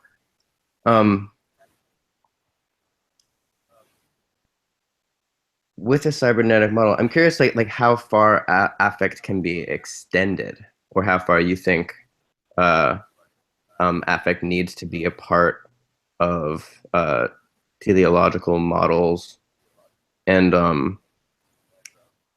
then also, I guess, when we bring this question back to, or this issue back to politics, and people who criticize you from the left, I think there's a lot of like, one of the criticisms of capitalism is that it causes so much suffering. And I guess I'm interested in sort of affect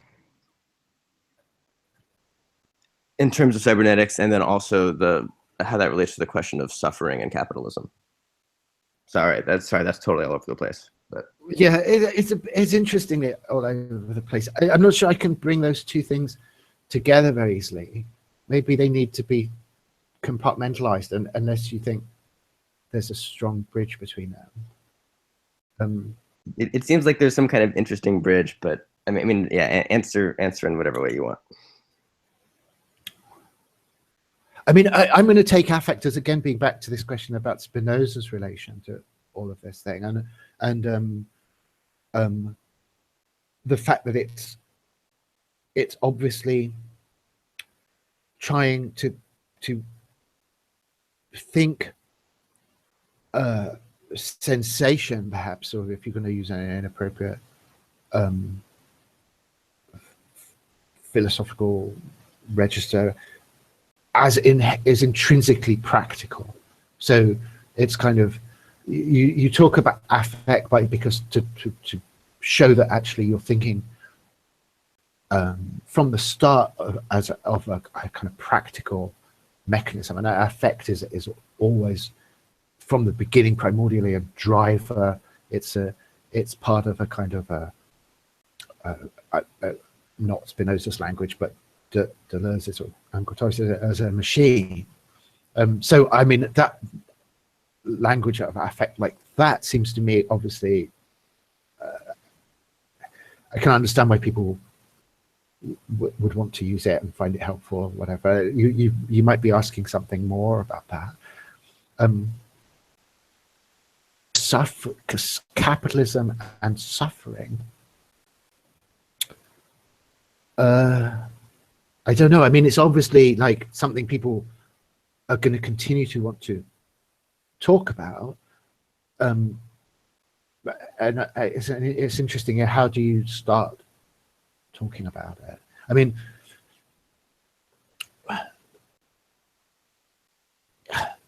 the implicit frame already in place on this is like, you have some moral philosophy in which suffering is positioned, and then on the basis of that you gain some leverage on the target of criticism, let's say in this case capitalism. So there's a whole empirical question about how much suffering does capitalism cause, and what are the alternatives, and is it actually ultimately justified by some utilitarian calculus, and all of this kind of thing. All of those discussions we have, and most of them happen within kind of at a fairly pedestrian level, which I don't mean entirely dismissively of sort of socio-political critique, you know, between liberals and socialists and all of this about the utilitarian case for or against capitalism.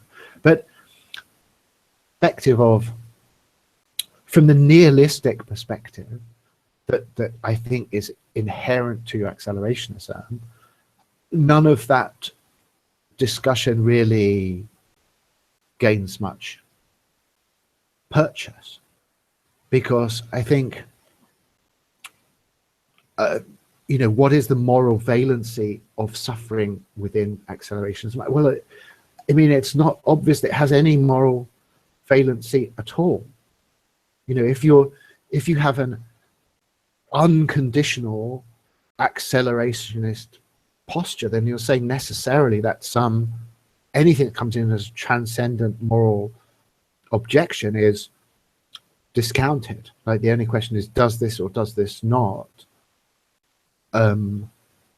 promote the self-escalation of the system under consideration? So I don't know. I mean, obviously that's why I think unconditional accelerationism has to come over as being, you know, utterly heartless in relation to these kind of particular moral frames, because it is utterly heartless. I mean, it's utterly morally nihilistic in the sense that the only values it recognizes are those enforced by the escalation of the system under consideration. And if you then say, but doesn't that hurt people, then whatever. I mean, there's it shrugs imminently at that objection, I'm afraid. I think. I mean, I'm open to anyone suggesting an alternative, but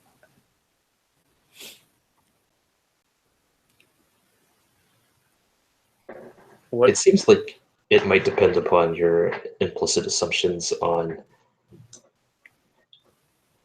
and you know, I don't speak for left accelerationists or right or anything, but what's the implicit assumption about, you know, what the telos of capital really is?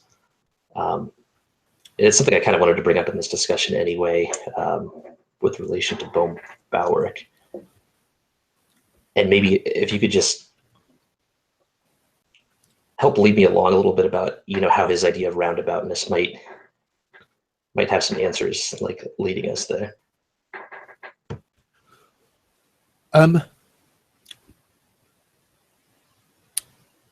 Yes, okay. It does all connect. So what's the telos of capitalism? Well, okay, again, I'm going to put this in a sort of a dogmatic form. I don't think it's necessarily, I think it's not actually a dogmatic argument, but for brevity, I'll do this, and with the expectation that people will push back if they want to. But it seems to be the only accelerationist argument to what is the telos of capitalism is to say that it's more capitalism, i.e. that it is the acceleration of capitalism is the only telos of capitalism, and any other telos requires critique as being a transcendent metaphysical imposition. And as Theo has been saying, it's, you know, the processing out of those transcendent impositions are something that is done completely immanently. Like, an unconditional capitalist dynamic will of necessity process out any conditional capitalist dynamic, just because it is by definition a stronger variant of capitalism. If there's you know, capitalism A wants nothing but itself, and variant B has a whole series of what Deleuze call axioms, you know, that it wants to work, but it also wants you know, to keep people happy, and it wants to preserve the environment, and all of these things above and beyond the point that those things are immanent conditions of its own perpetuation. You know, of course, it is related to social and ecological issues because it has to be purely to survive and perpetuate itself. But as soon as it actually becomes an extrinsic goal, a goal that can not be defined or reformulated purely in the optimum path of its own self-escalation, then it is departing from the accelerationist assumption, the accelerationist model, and going somewhere else.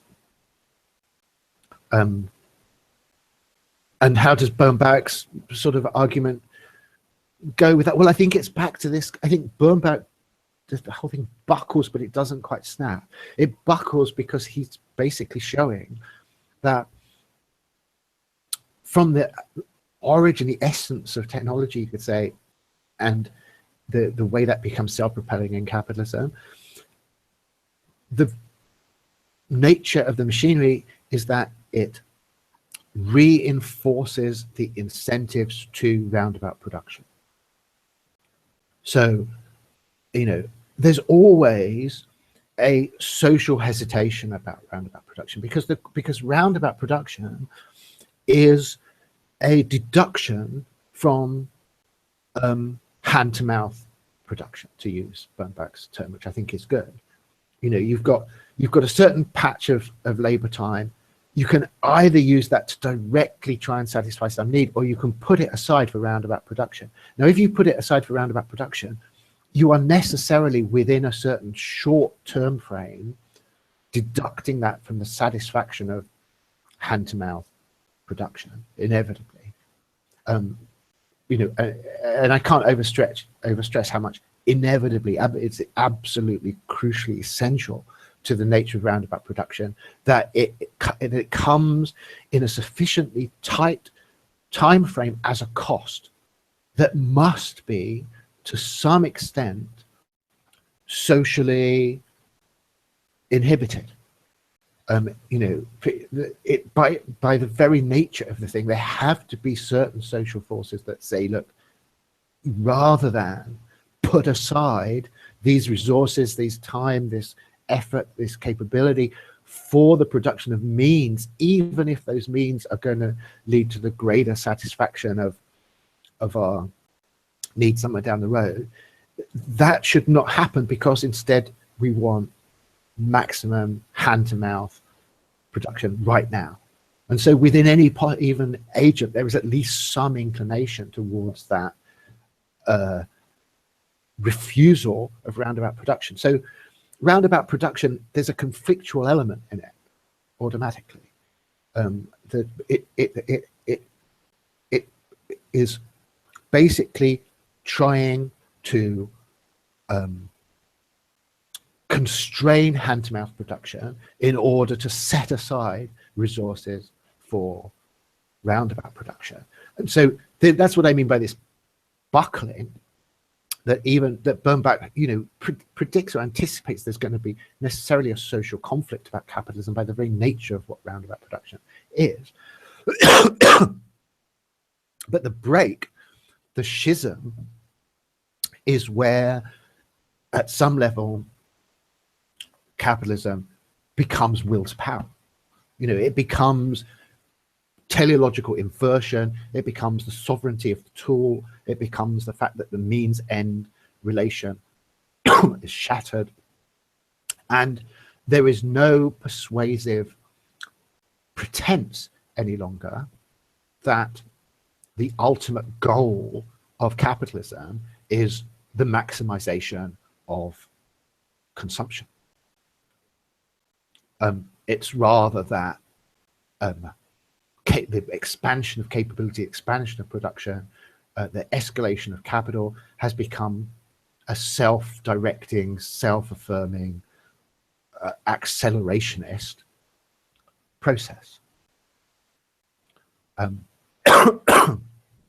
So yeah, and how he lays it out, and basically how you have, is roundabout in some ways it's almost a little bit misleading.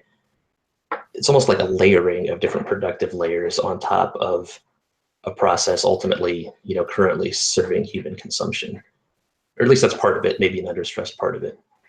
There's kind of the network effects, but there's also this almost operating type of leverage, where your basic boomerang example is kind of one step away from hand to mouth. And sorry, Zach, I'm losing you a bit there. You broke up a bit. What was that? I missed your last probably 2 sentences. Gotcha. It was a long-winded way of saying basically, as it's constructed, this idea of roundaboutness is layers built on top of a system to serve the human need. Yes. And where and how exactly does it go off the rails to where that fundamental piece is no longer needed, I guess, is what I initially was trying to get at. Yes. And of course, mainstream liberalism, again, I'm not using that in the modern American sense, in the traditional sense, classic liberalism would say, oh, it doesn't ever go off the rails. It's still orthodox, even within hardcore capitalist currents, like the Austrian school. I think almost everyone within that tradition would still maintain that the final telos of capital is the maximization of consumption.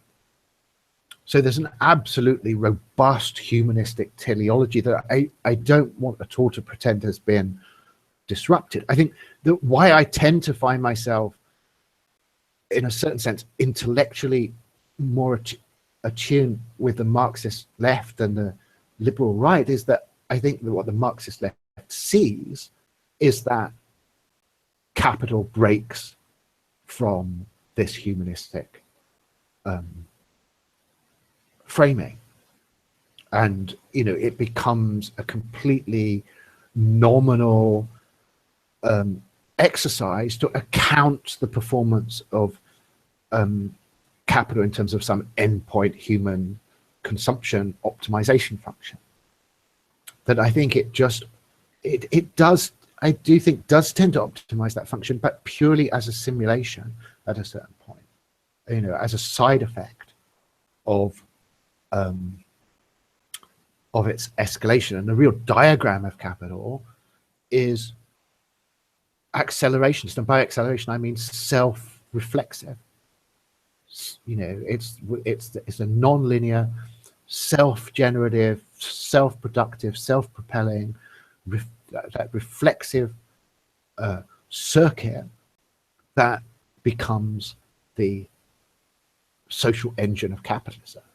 And the fact that we can still do the accountancy in terms of some final, as if the whole of that massive historical process was still to be considered as just a detour back to the optimal satisfaction of human needs.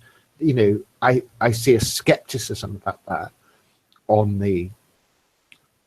in the Marxist tradition that I think needs to be encouraged just for philosophical reasons. Yeah, I'm skeptical as well. And, seen from the outside, it does present, as you say, this self-perpetuating system.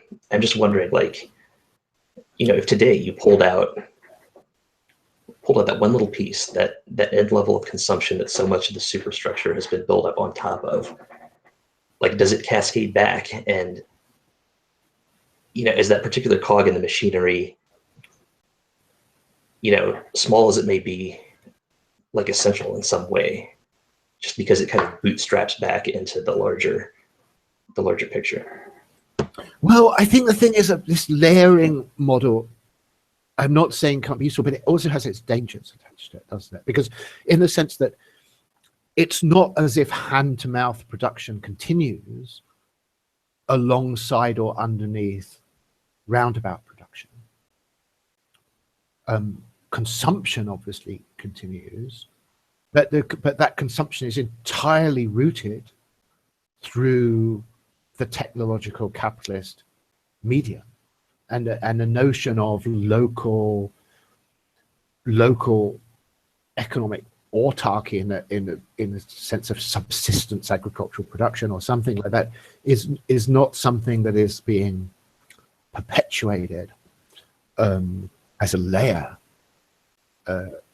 within capitalism. It's rather that it's being uprooted and replaced by these roundabout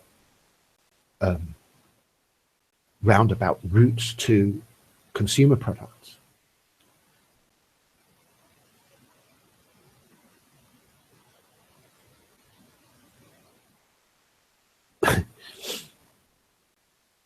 I'm sorry, Zach, if I lost a bit what you're.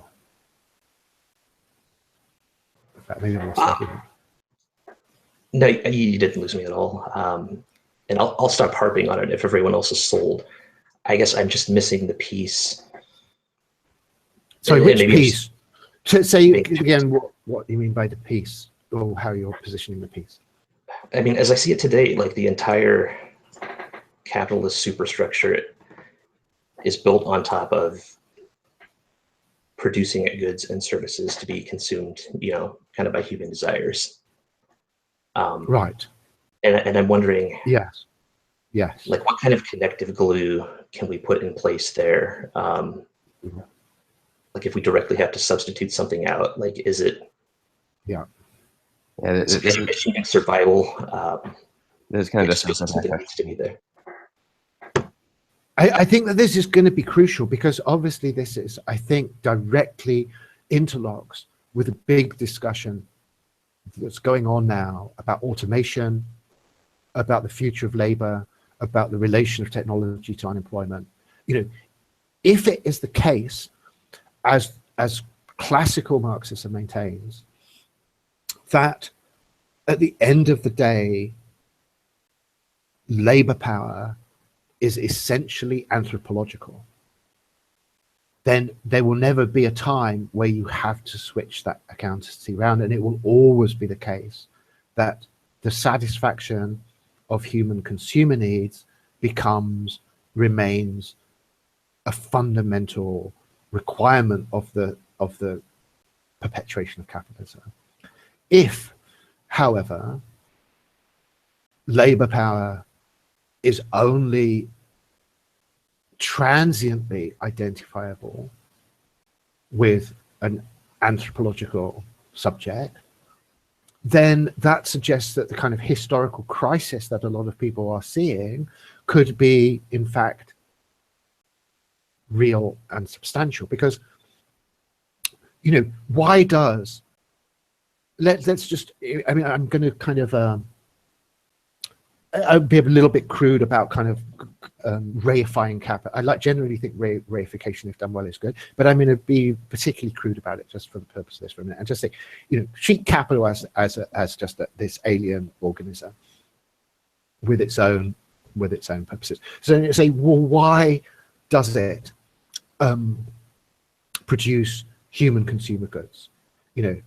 It produces human consumer goods in order to provide them to workers who will then perform productive services for capital, and that's the basic exchange. So the whole consumer side of capitalism is based entirely on the fact that those consumer goods convert into money, convert into wages, basically, and those wages command labor power to engage in a set of productive services that are required for the reproduction and escalation of capitalism. At the point at which it's beginning to kind of come apart that that human workers are the fundamental pool of that productive capability that capital is in the market for, then of course the consumer sector, as it's anthropologically defined, is going to shrink and decay. It's not like capital. Sorry, I'm just getting some weird beeping and stuff on the system. Capital doesn't produce consumer goods for altruistic purposes. It produces them because it wants to trade them for labor power, productive capability.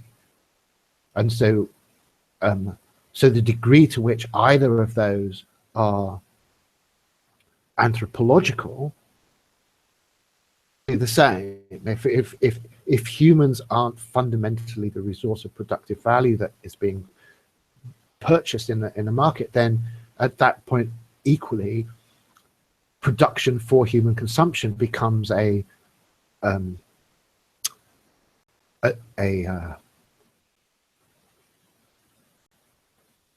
sorry, I'm trying to think what's the word means, depromoted. It becomes kind of downplay as a motive or incentive of capital necessarily.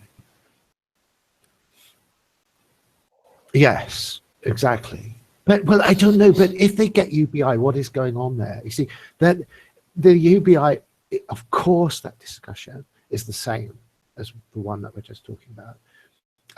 But it's almost that.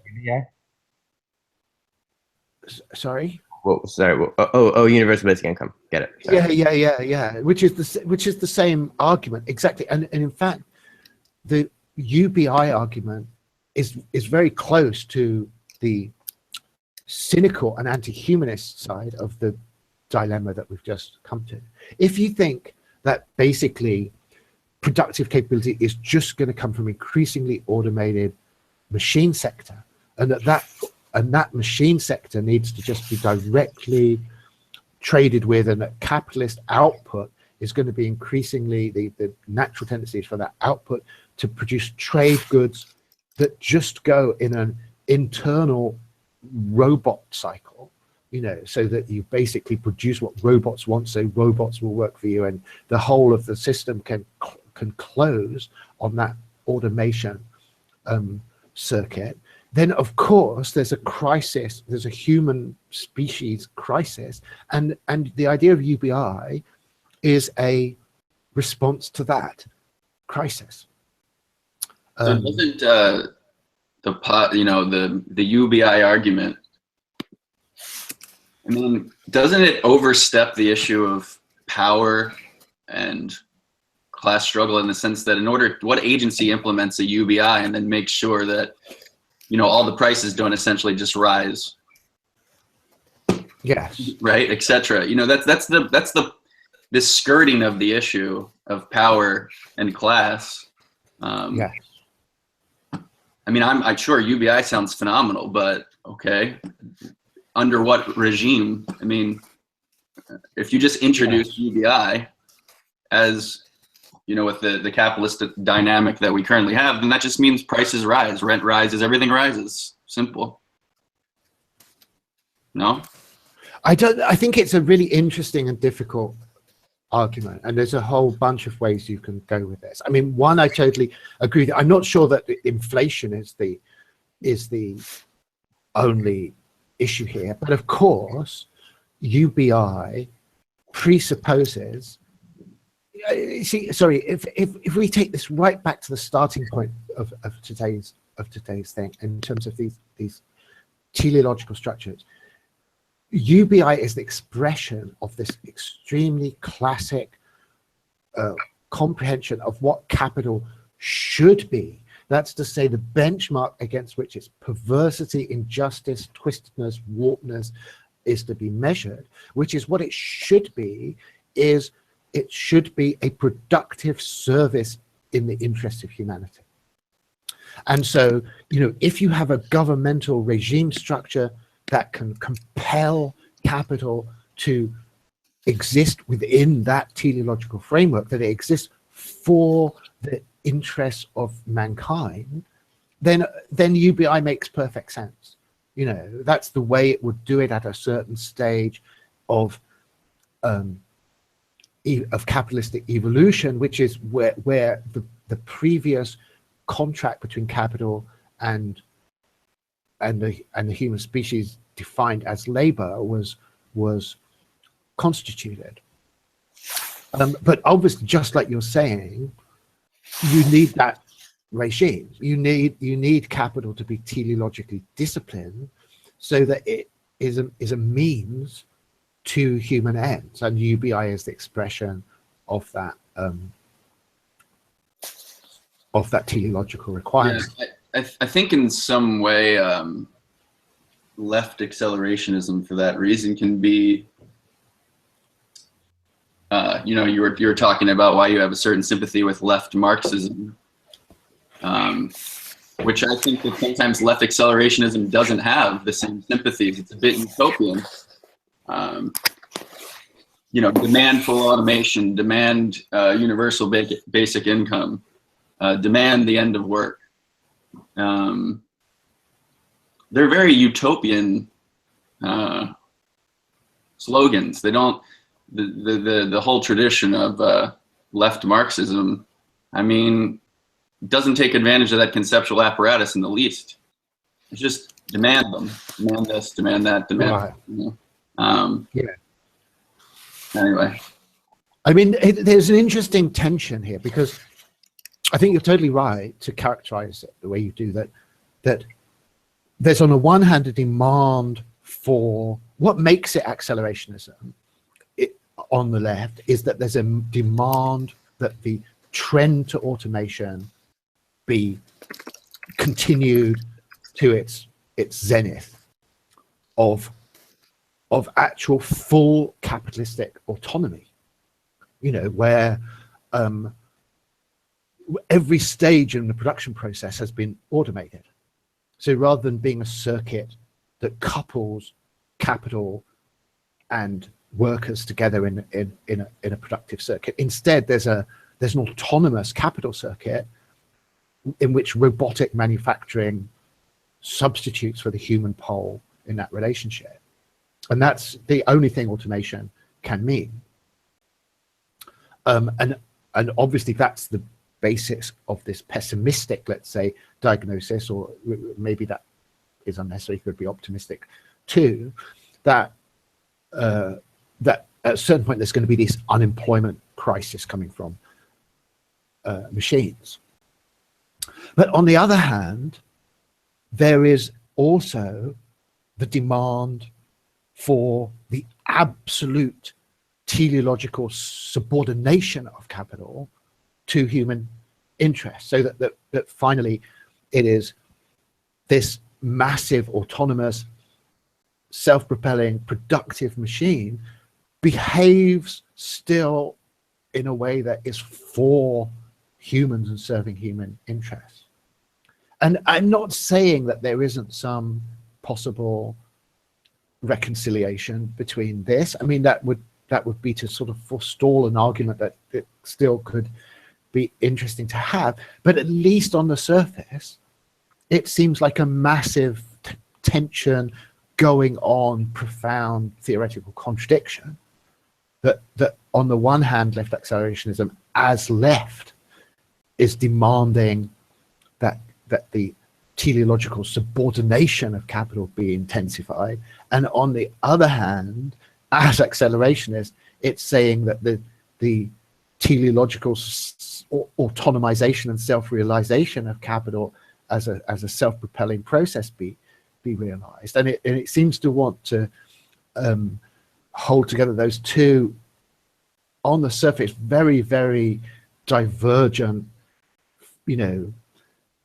basic historical trajectories together, and that's not an easy thing to see, I would have thought. Yeah, there's a sort of desire, I don't know, for a capitalism without consequences. I mean, I think at least for accelerationism without conditions, or right accelerationism, at least people in this camp accept the consequences and just say, okay, those are the consequences, so be it. But the left accelerationists, in a sense, want capitalism without consequences. This nice, clean vision that things can just accelerate. We can overcome that. What was the post that Vincent posted last week from Alex Williams? This earlier, right? Yeah. Capital, somehow capital can be against humanity, and we can have this thing called, I don't know, humanity without collateral damage, and somehow it's going to serve our interests at the same time as explode our conceptions of humanity. Just want both, or This is the true without conditions, in the sense of without limitation, would be that conception. At least in accelerationism without conditions, or right accelerationism, it accepts the huge human suffering as we understand humanity now that goes along with it. It just says, but fine, that's fine. There's an ultimate redemption perhaps later down the line roundaboutly, but it would accept the contemporary arrangement of suffering as fine. That's okay. Yeah. Maybe that's being too critical of left accelerationism on that point, but I sort of had a question that ties in with what you were just saying, John. When you say, like, when you talk about capitalism as a self-propelling process detached from human, and you say, like, oh, at the expense of human life, well, it shrugs. I'm confused, because I feel like at that point it has become the transcendental object, or sorry, that I was going to answer that, but my ability to double task is really weak, and so I got pulled back into discussion. There was unconditional accelerationism can only shrug. It can only shrug by definition. I mean, it's either unconditional or it's not. You know, if it is sensitive to any other extraneous considerations than the intensity of capitalist self-propulsion, then of course it should surrender the adjective unconditional to something that would in fact be unconditional. So to me that's just an almost tautological thing. Like, it goes inevitably with the very claim that one's accelerationism is unconditional, that any extraneous consideration, whatever it may be, is greeted with rigorous indifference. It's just that's what you're saying already when unconditional is being used. So it wasn't. Right. I mean, I'm going to just take it that, you know, that's then not unconnected with a capitalist it, you know, which is back to obviously this, as we've been saying, this language, the xenoeconomics language of this, you know, sorry, I just want to make sure I get it exactly right, that Alex Williams, that language, God, I thought I just copied it down somewhere. What did he call it? I've just lost it. The Lovecraftian monster thing, anyway. You know, that's, I think, what's being said there, isn't it? Have this monstrous Lovecraftian abomination, and at the same time expect that it's going to be sensitive to a certain series of anthropologically significant moral concerns. I mean, which way is it? Right. I mean, in that way, I think before we started, we were talking about dualisms, and I guess maybe the traditional philosophic response is to privilege the human in response to that, right? Is to posit the human as the most important subject that organizes the imminent physical reality. But you're saying that the physical reality, macro level, everything tends towards entropy, and humans are included in that category. Actually, I'm not sure. Maybe I'd have to think about it. That's a kind of translation that wouldn't be at the front of what I'm saying right now, for sure. Mm.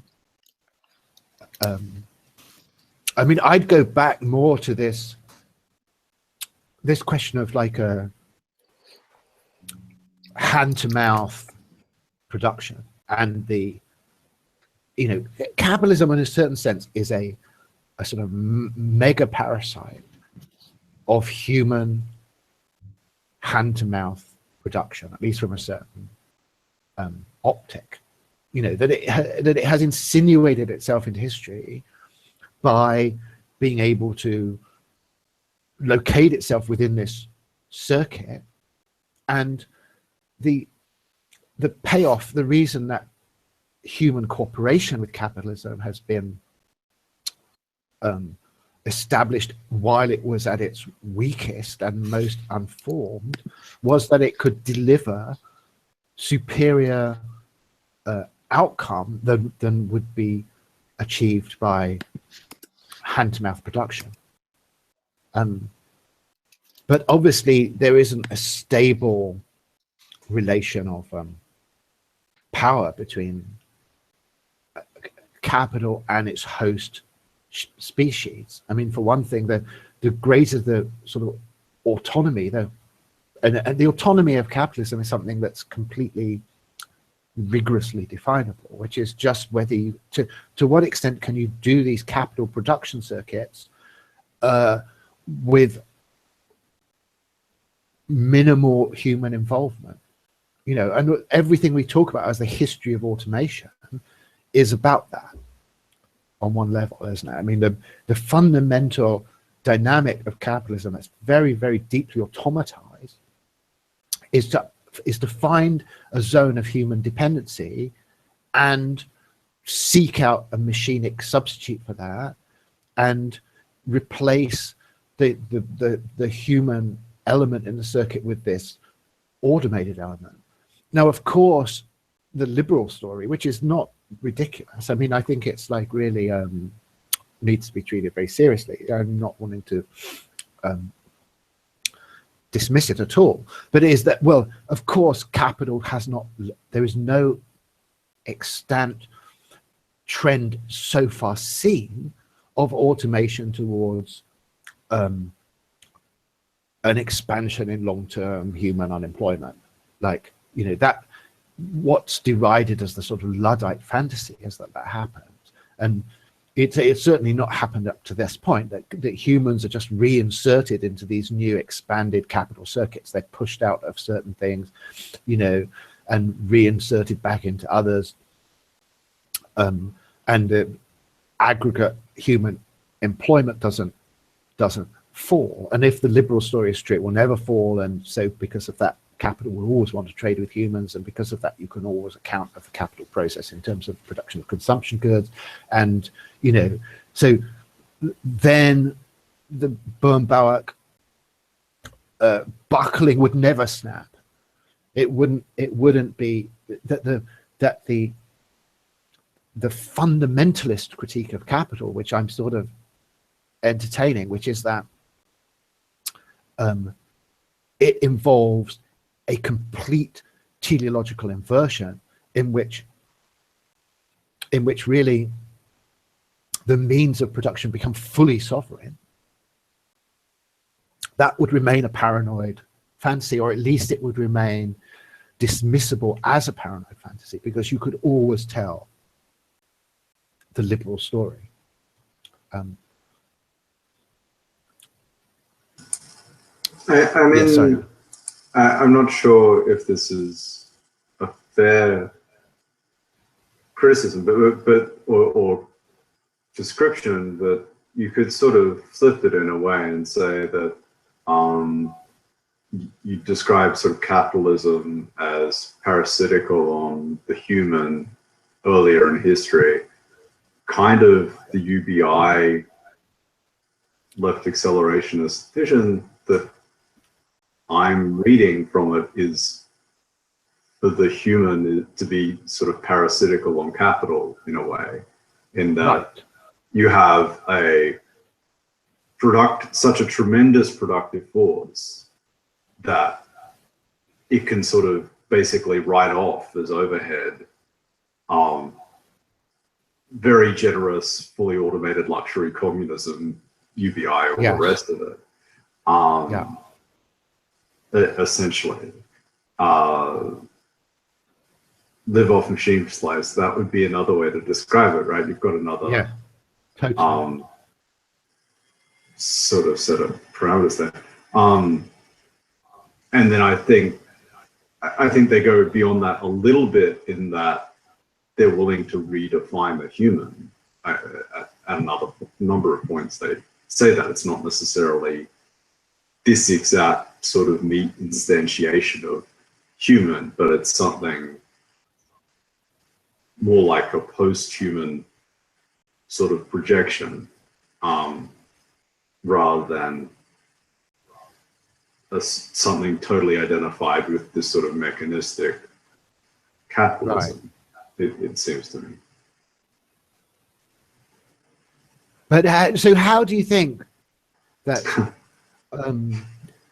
humanity as the target of UBI payments and humanity in this elevated or at least transformed abstracted sense as the general intellect, or however it's being conceived, how are you seeing those two things going together? Or are they, is it that those two?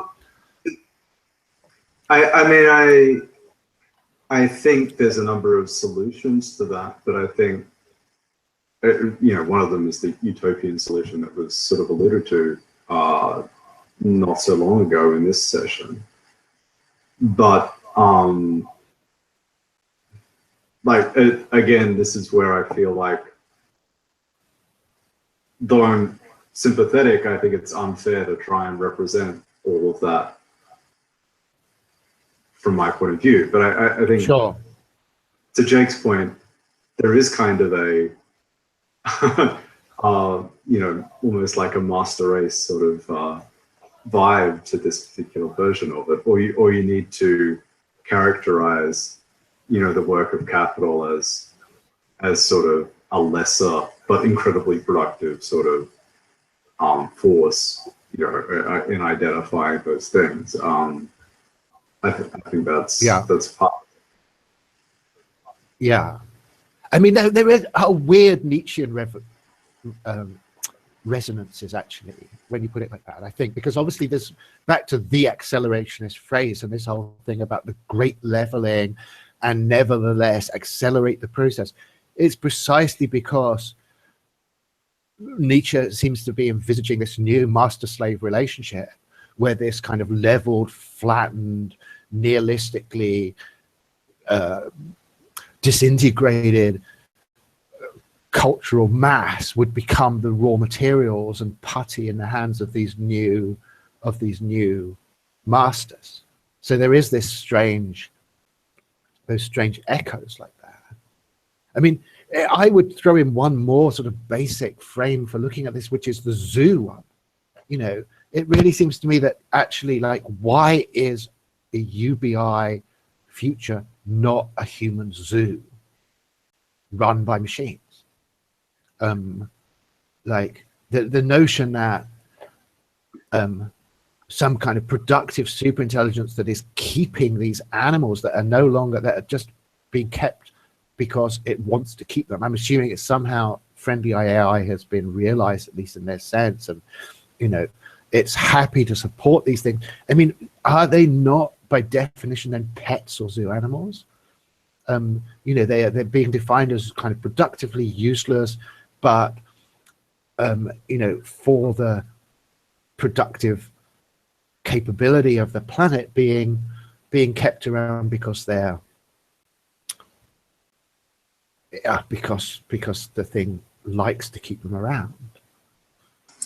Well, this is the thing in the culture novels, right? So you have, in one way, the inheritors of this sort of great progressive tradition are the artificial intelligences in the spaceships and the planets that run everything, right? And the humans kind of are kept around as zoo creatures that demonstrate the indulgent sort of progressive affection that the AIs have for everyone. So it kind of has it both ways in a way, like in my opinion. Yeah, I mean, it sort of gives both solutions. Go on, please. Can I ask, like, it seems like this conversation is presupposing a sharp distinction between artificial intelligences and human desire. But isn't there a sort of blend of these two, to put it in a kind of straightforward way, with like a general idea of wetware and developments in genetic engineering, where human desire is sort of transfigured in a way, or optimized, but it's still part of the forward thrust of destratification, because something like, because our brains are linked to machines in a way that like we still sort of are the desiring machines, but we're different. I just have a question. I just wanted to respond to that. I think conflict of desire becomes a crucial problem there, right? Even if, okay, you say a portion of the AGI community shares a portion of humanity's desires, and then another portion of the AGI community shares a different portion of the AGI of humanity's desires, and then another AGI community actually has desires that are completely contrary to both of those other communities. You just have rivaling, competing desires, right? That may be at the expense of each other. Sure. But then AGI's most, like we've seen from the OM100 thing, the AGI teleological matrix is not going to come from any of those communities. It has its own intrinsic cybernetic genesis that is not at all susceptible to sort of basic direction by some extraneous sense of some extraneous moral agenda. It's just not able to produce a consistent system by doing that. Right.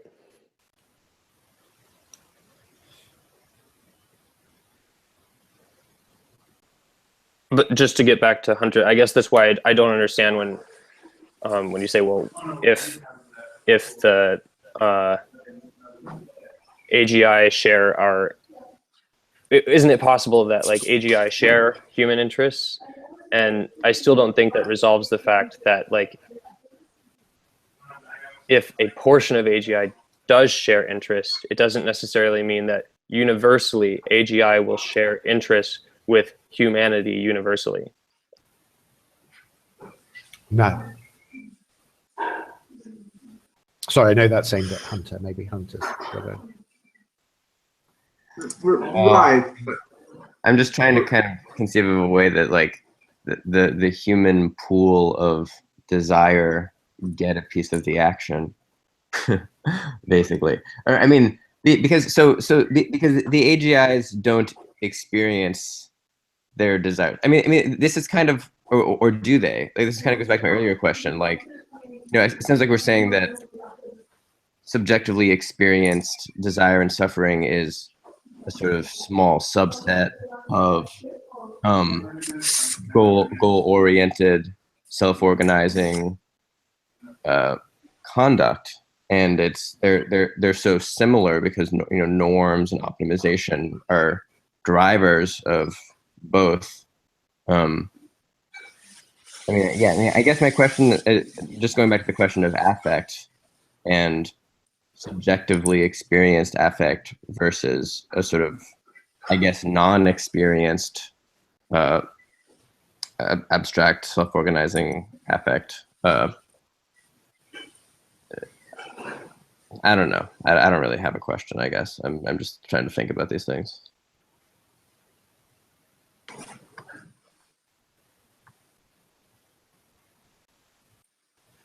This is a comment, I suppose, maybe a question, but it just occurred to me. So the schism of human, post-human, or human, transhuman, human, anti-human, whatever. From my position, overlooks the schism that's in the human itself. it doesn't make sense in any order for me to talk of human desire. That, you know, humans, right? That there's a unified human desire or a unified human interest. This is precisely what demarcates any kind of leftist position worthy of the name from, I mean, that's how we identify the right, precisely because of the its oneness in this nature, that there's human, inhuman, as if the inhuman too itself couldn't already, I mean, like I can foresee, you know, with my small brain, an inhuman that recapitulates schisms that we find within humanity. Yeah. Like as if it's one agency flowing in the same direction within the inhuman as well. Is hard for me to. Yes. Yeah.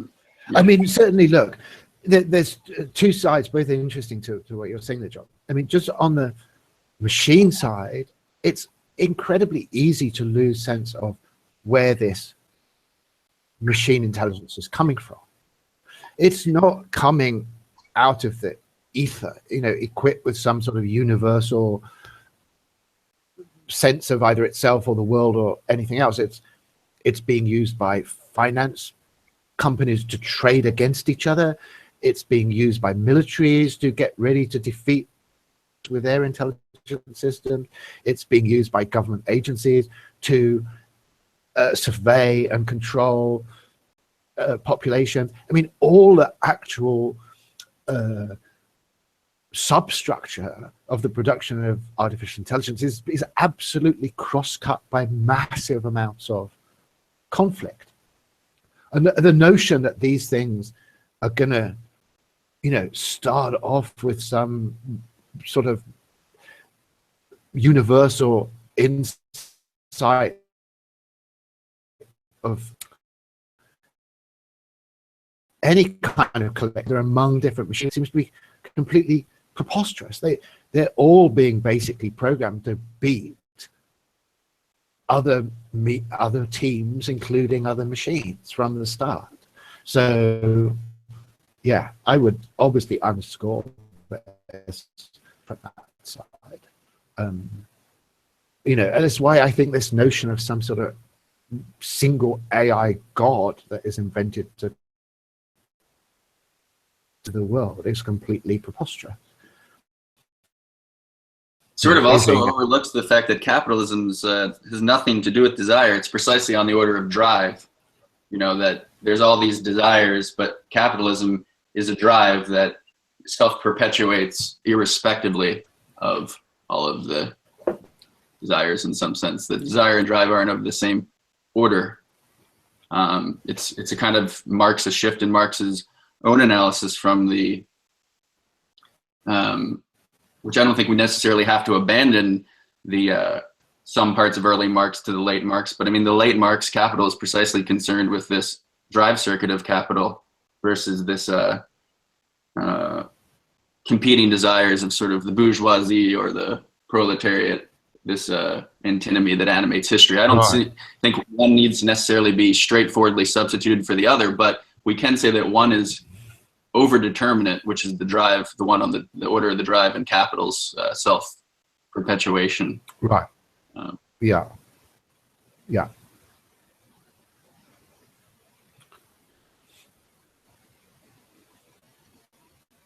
I mean, so look, guys, I don't want to be a party pooper, but we've been doing 3 hours. I mean, am I calculating that right?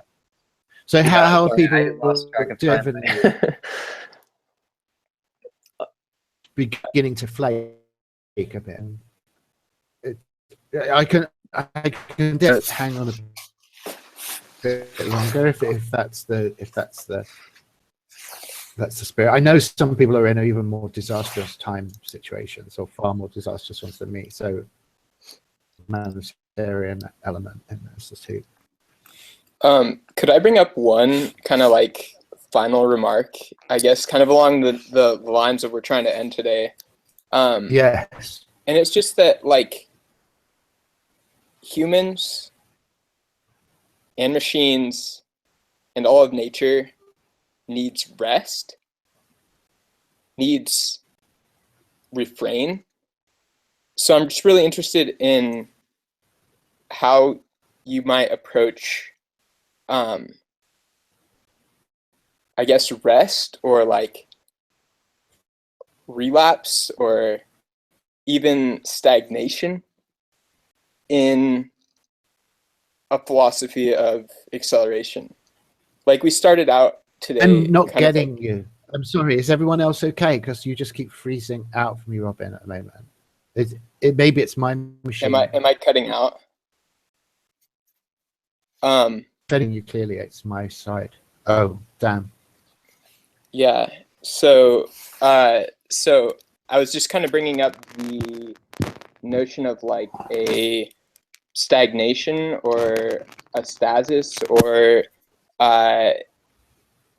maybe even just like a weak acceleration, if you could even call it that, like something that is just barely moving. How this plays into the whole program of continuing intensification, continuing accumulation, acceleration, when that's all speculative, right? Like the rate at which we're moving collectively, the rate at which this concept has accumulating value, it's all speculative. But one thing that we're damn sure of, that nothing lasts forever. It has to switch off at some point, even if just momentarily. So, and I guess like, I kind of have been holding this in the back of my mind for the last 3 weeks or so. But when we're talking about this sort of roundaboutness, and this sort of nonlinear approach to acceleration, I feel like it's an overlooked question to ask, like what the importance of, like stagnationism, not as an antithesis to acceleration, but just as like, it's invariable complementing facet. Yes. Actually, firstly, I think Vincent's stuff is very tied up with this, and it's slightly sad he's not here. But secondly, I think it's like a big enough thing. I wonder whether this is something we could just chalk in as a major topic or even overriding topic next week. Like, because I do think it's like totally crucial. There's this whole Tyler Cohen discussion about stagnationism that I think is really important. I thought I owned the rights to that word, but I didn't search hard enough, I guess. Yeah, no, but I think it would be a really good thing to. Well, I'm just saying. Sorry if this sounds like a bit of a late night evasive maneuver, but maybe we should really dedicate a block of time to this, because I think it's like, obviously we haven't talked about it yet really. Vincent's made a few remarks about it. It obviously is highly relevant, and as you say, we've been within a certain kind of accelerationist ambit that, quite frankly, just a few years ago we wouldn't have been in. I think there was a much more sort of baseline thing of, what isn't there a stagnationist issue a few years ago, and I think that's sort of kind of gone, maybe because the whole, there's been a whole bunch of interesting sort of technological acceleration things that have been happening over the last few years. But yeah, I think it would be a good topic for some focused discussion, so let's go. I think it'd be interesting to just kind of keep looking at, I don't want to derail whatever we had going. Yeah. But yeah.